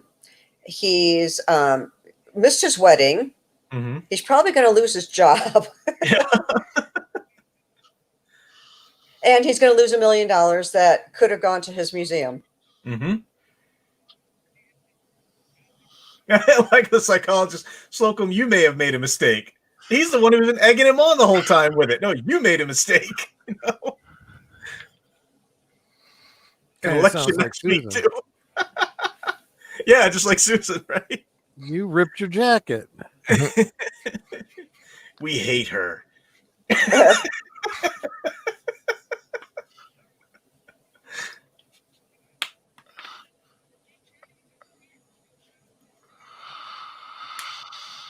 I can't explain it. It's one of those things.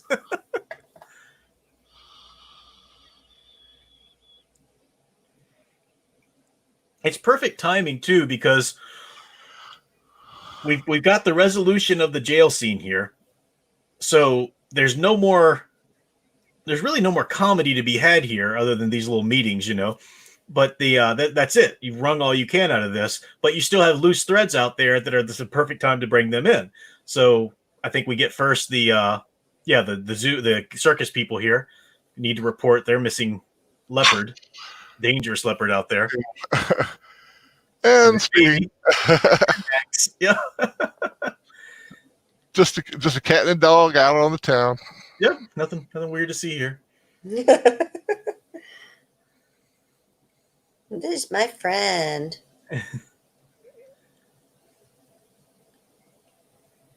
Don't tell me that you're looking for a leopard.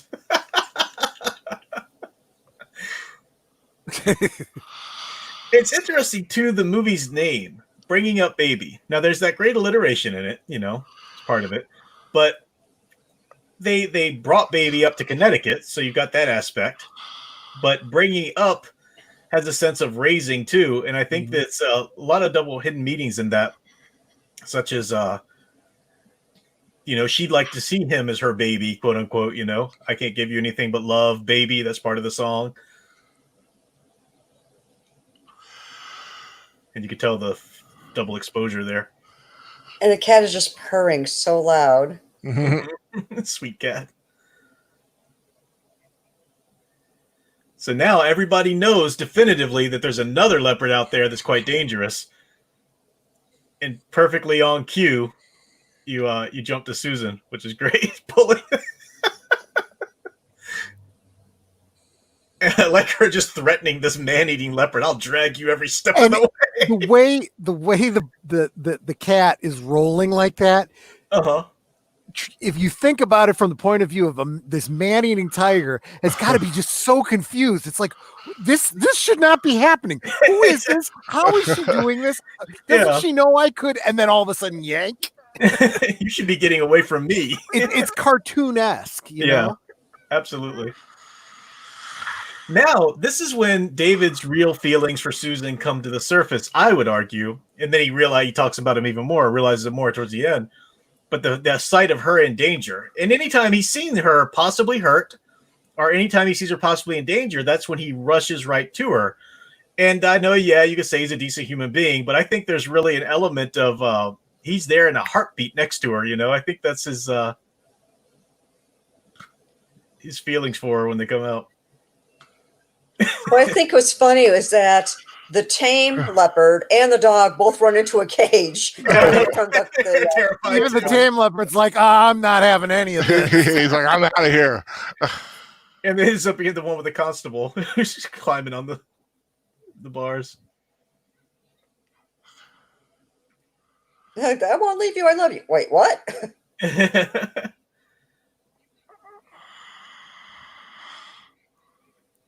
And with the chair, just like they would do in the circus, I imagine. Or that's the stereotypical lion tamer with the chair, you know? Which is probably the only reason why the cat wouldn't, just jump all over him, because this is a familiar circumstance, doesn't really feel threatened. Mm-hmm. And the whole time he's with the chair, I kept going, there's an open cell there. Get it into the cell. Get it into the cell. Well, that is the idea, yes. He finally gets a moment.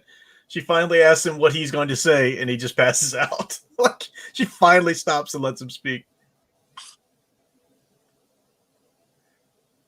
Well, you figure by now he's got to be exhausted. Oh, yeah. He's well past that. And he certainly doesn't care to see her leave, whatever. But the museum didn't get his money, so he feels pretty undone here. Yeah. I like that little dinosaur model in front of him. I love that his first instinct is to run away from her. He's going straight up, too. Straight up. Well, and I love the fact that when she addresses him about it, he's right up front about it. Exactly why. He has no reason to hide it. But then he realizes...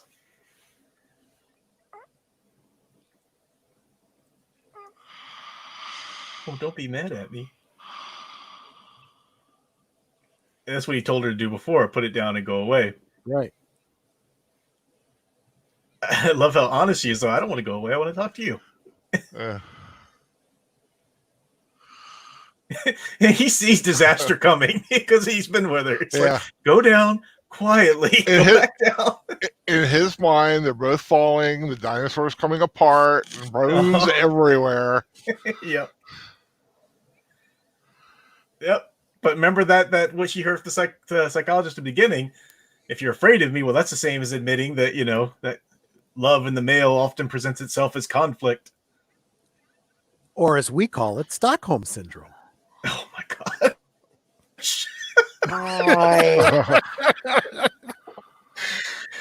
Oh. Then you watch him slowly kind of get it. And it's when she realizes it. I guess I made a mess of it.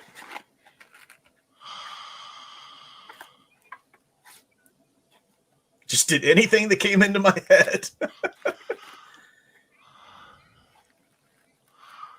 And this is his big moment here.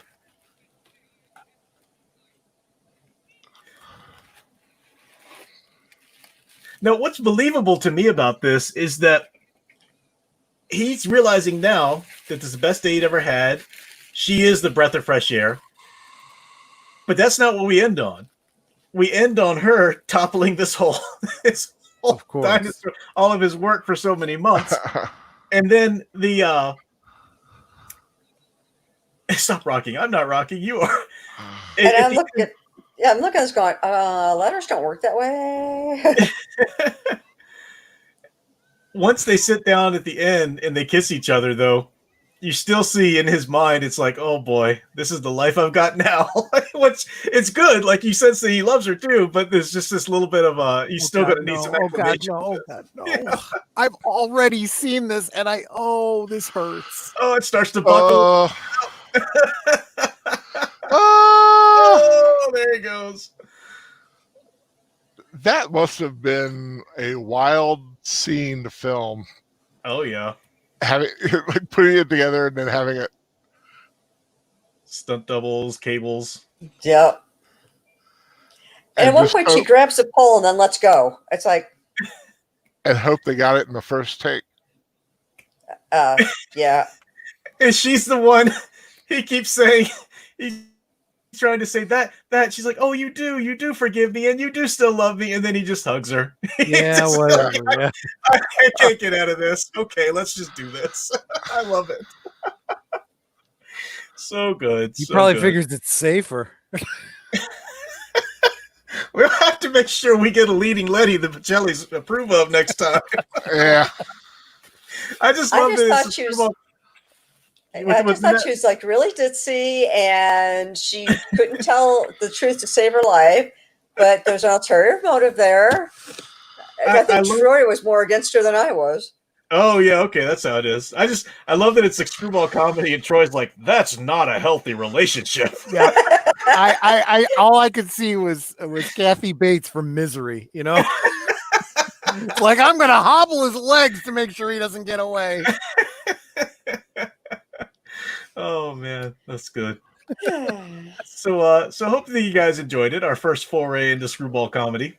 Mm-hmm. I did enjoy it. That's good. I may not interpret it the same way you guys do, but I did enjoy it. Well, keep in mind, as I said, that is the Hawksian screwball comedy, which is the woman with pulling the strings to get the man and everything. They're not all quite just on the woman either. Yeah. And that brings us to what to go for next week. I know on the calendar is The Thin Man, but I was just watching The Thin Man, rewatching it today, and I'm starting to think this maybe not the best one to follow this up with, because it's from 1934, and the pacing is a little slower in the beginning. It's also part murder mystery. It is great to see Myrna Loy and Richard Powell together. They're great, but I'm wondering if maybe we should go for something a little more current audience friendly as we continue to peel away the layers and break in. No onion jokes. break into the screwball comedy genre. So I was going to posit to you, and we can do a couple of different things. If you guys like the Hawksian role, there is Fireball with Barbara Stanwyck, and it's really cool to see her range to play a screwball comedy heroine after seeing her in Double Indemnity is such a great femme fatale.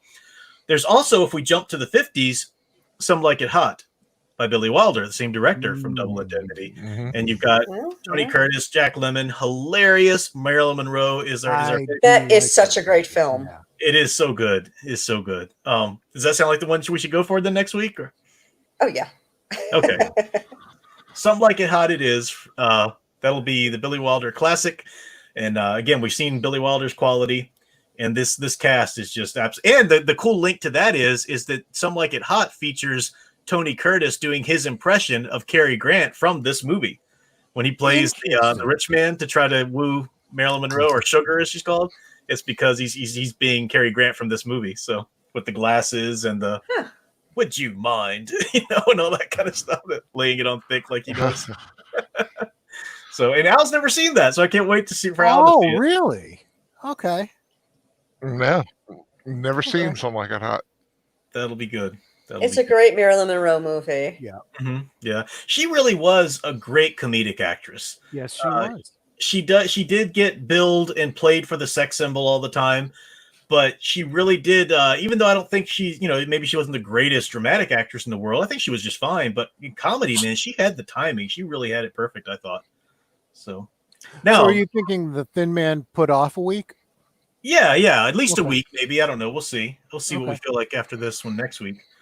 But now with Some Like It Hot, Troy and mostly Al, are you guys going to be able to behave yourselves? Because even though it's in the 50s, she's not like walking around naked or anything. She wears some dresses that are, a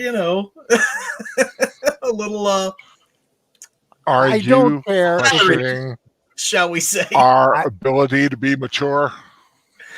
Am I daring to question Al saying something out of character? I mean, I was going to say, I don't care if it's 1959, 1999, 2020. You're kind of supposed to notice these things. That's why they put them in these movies. Well, Just Ken saying. Media says no promises.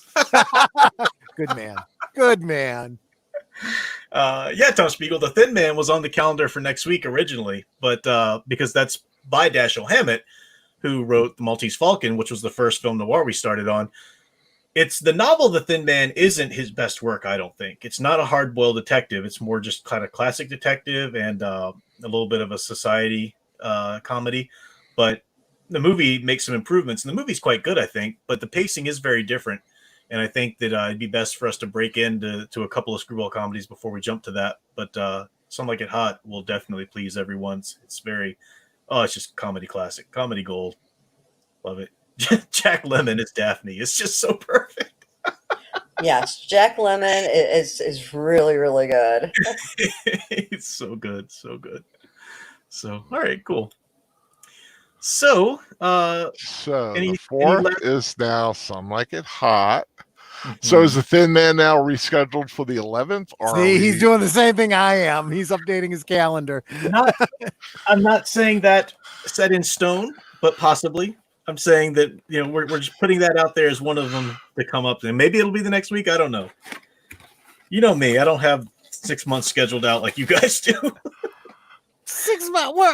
We're 1 month out. That's 4 weeks. That seems reasonable. Well, you guys have to because you're Yeah. jumping back and forth and everything. I'm True. weekly, so I'm kind of gauging how each goes and what the audience response is to each one and stuff. So, yeah, no, it's not. And when you have like someone like Sound Engraver who plans out Fantasia like 2 months in advance, you kind of have to keep that one on the calendar. That's true. That's true. I'm not giving up August 8th for she's had that plan for way too long. Yeah. And then, of course, we have to do the Bill and Ted films. Well, you don't have to, but it's Yes, we do. you do. You have to fit them in time. Yeah. Awesome movies. And of course, 29th for the Goonies, Although I can see which that may if the- change. Maybe I will do like Robin Hood or something. But like the Professor, I'll wait. Who knows? Maybe I'll do it. if the studios put off the Bill and Ted sequel again, I think Al's gonna lose it. We scheduled it based on that release date. I know they're releasing it in theaters and on video on demand. So if you don't want to go to the theater, you can still watch it. That's true. That's what I'll That's do. true. Definitely. So, any last words about the movie or the comedies or the schedule before we go around and say what's coming up or anything? I like the kitty. I'm so glad they didn't do a sequel. And next week, we're going to hear about how much they hate Marilyn Monroe. No, We've already given it a thumbs up. So they'll find some female to hate on next week. No, it's the blondes get a pass apparently. Good point. No love. Right. No He's love right. I for have Katherine Hepburn. No love for Katherine Hepburn. I'm sorry. The Pacellis have spoken. So well, I did say she was singing on key, so I did give her some props. That's right. Nanette had some credit there. Absolutely. And I said, hey to Gams. Yep, that's right. Troy did like that. I like what I like. So nothing tomorrow. That's the night free. And then Thursday, we're coming back for the next 3 chapters of Scoundrels 20, 21, and 22. Yep, read them today. The penultimate Scoundrels book study, because the next one we'll finish that out before we move on to Dune. And I will do a pre-show on Thursday as well, around 9-ish, probably, I haven't decided quite yet, but probably another writing lesson. So I might even ask for some samples again in the Facebook group. If Cool. Troy just put the link up there, appreciate that. Mm-hmm. So yeah, that's Thursday. Yeah, that was a lot of fun listening to the stories and then your critiques on them and how to make them better. And I kept going, I want to hear more about that story. Somebody write more. I know, right? Yeah, I just got those little openings, and I'm thinking, all right, I want to know what happens too, and develops and stuff. So yeah, that's a lot of fun. So yeah, and I'll invite those who already contributed. You guys are welcome to put the the next little bit, since I'll be building on them, and I'll mix those in with other new entries, but it'll be fun. See, Friday night, Fan Man Tonight. Mhm. Saturday night is the wonderful anniversary of the Pacelli. Thank you. We're going to be Early anniversary. We're scheduling it on my channel just to be on the safe side with the situation Annette's been having with her computer. Mhm. So I just dropped the link for my channel, but I'm also going to drop her channel because, guys, encourage her. If you haven't already, subscribe, like, Absolutely. do all the things for Netter because, it'll make her feel good. That's right. And we Thank love you. that. So make Aw. that. Exactly. And it will be there. Happy anniversary. Happy anniversary. Happy anniversary. Happy anniversary. Yep, 28 And- years. Yep. 8 years. Wow. 28 years. Wow. And in the movie is the Time Traveler's The wife. Time Traveler's Wife. Time Exactly. Traveler's wife. That's right. So And then Sunday we come back to a study hall with me and Aged Boomer. Aged Boomer, would you be able to drop your link for your channel? Because I think it's going to be on his. Yeah, we had decided we did it on my channel last time. We're going to do it on his channel next time. This Sunday. if he's still here, let me find him in the chat, and I can make him an admin so he can drop the link. I thought Hang he on, Agent was. Boomer. I don't think he's been made an admin yet. You are now wrenched, Agent Boomer, so you can drop links. Now Cool. wretched. so go ahead and drop the link to your channel if you're still here with us. That would be great. And make sure that you like, subscribe, and do all the YouTube things for his channel as well. Exactly. So those of you, he's only done a couple streams so far. He did the one with me. He did another one with I'm forgetting someone else in the stream, and everybody who's heard him has said he totally has the voice for it, and I agree. Yeah, He definitely did a great job absolutely.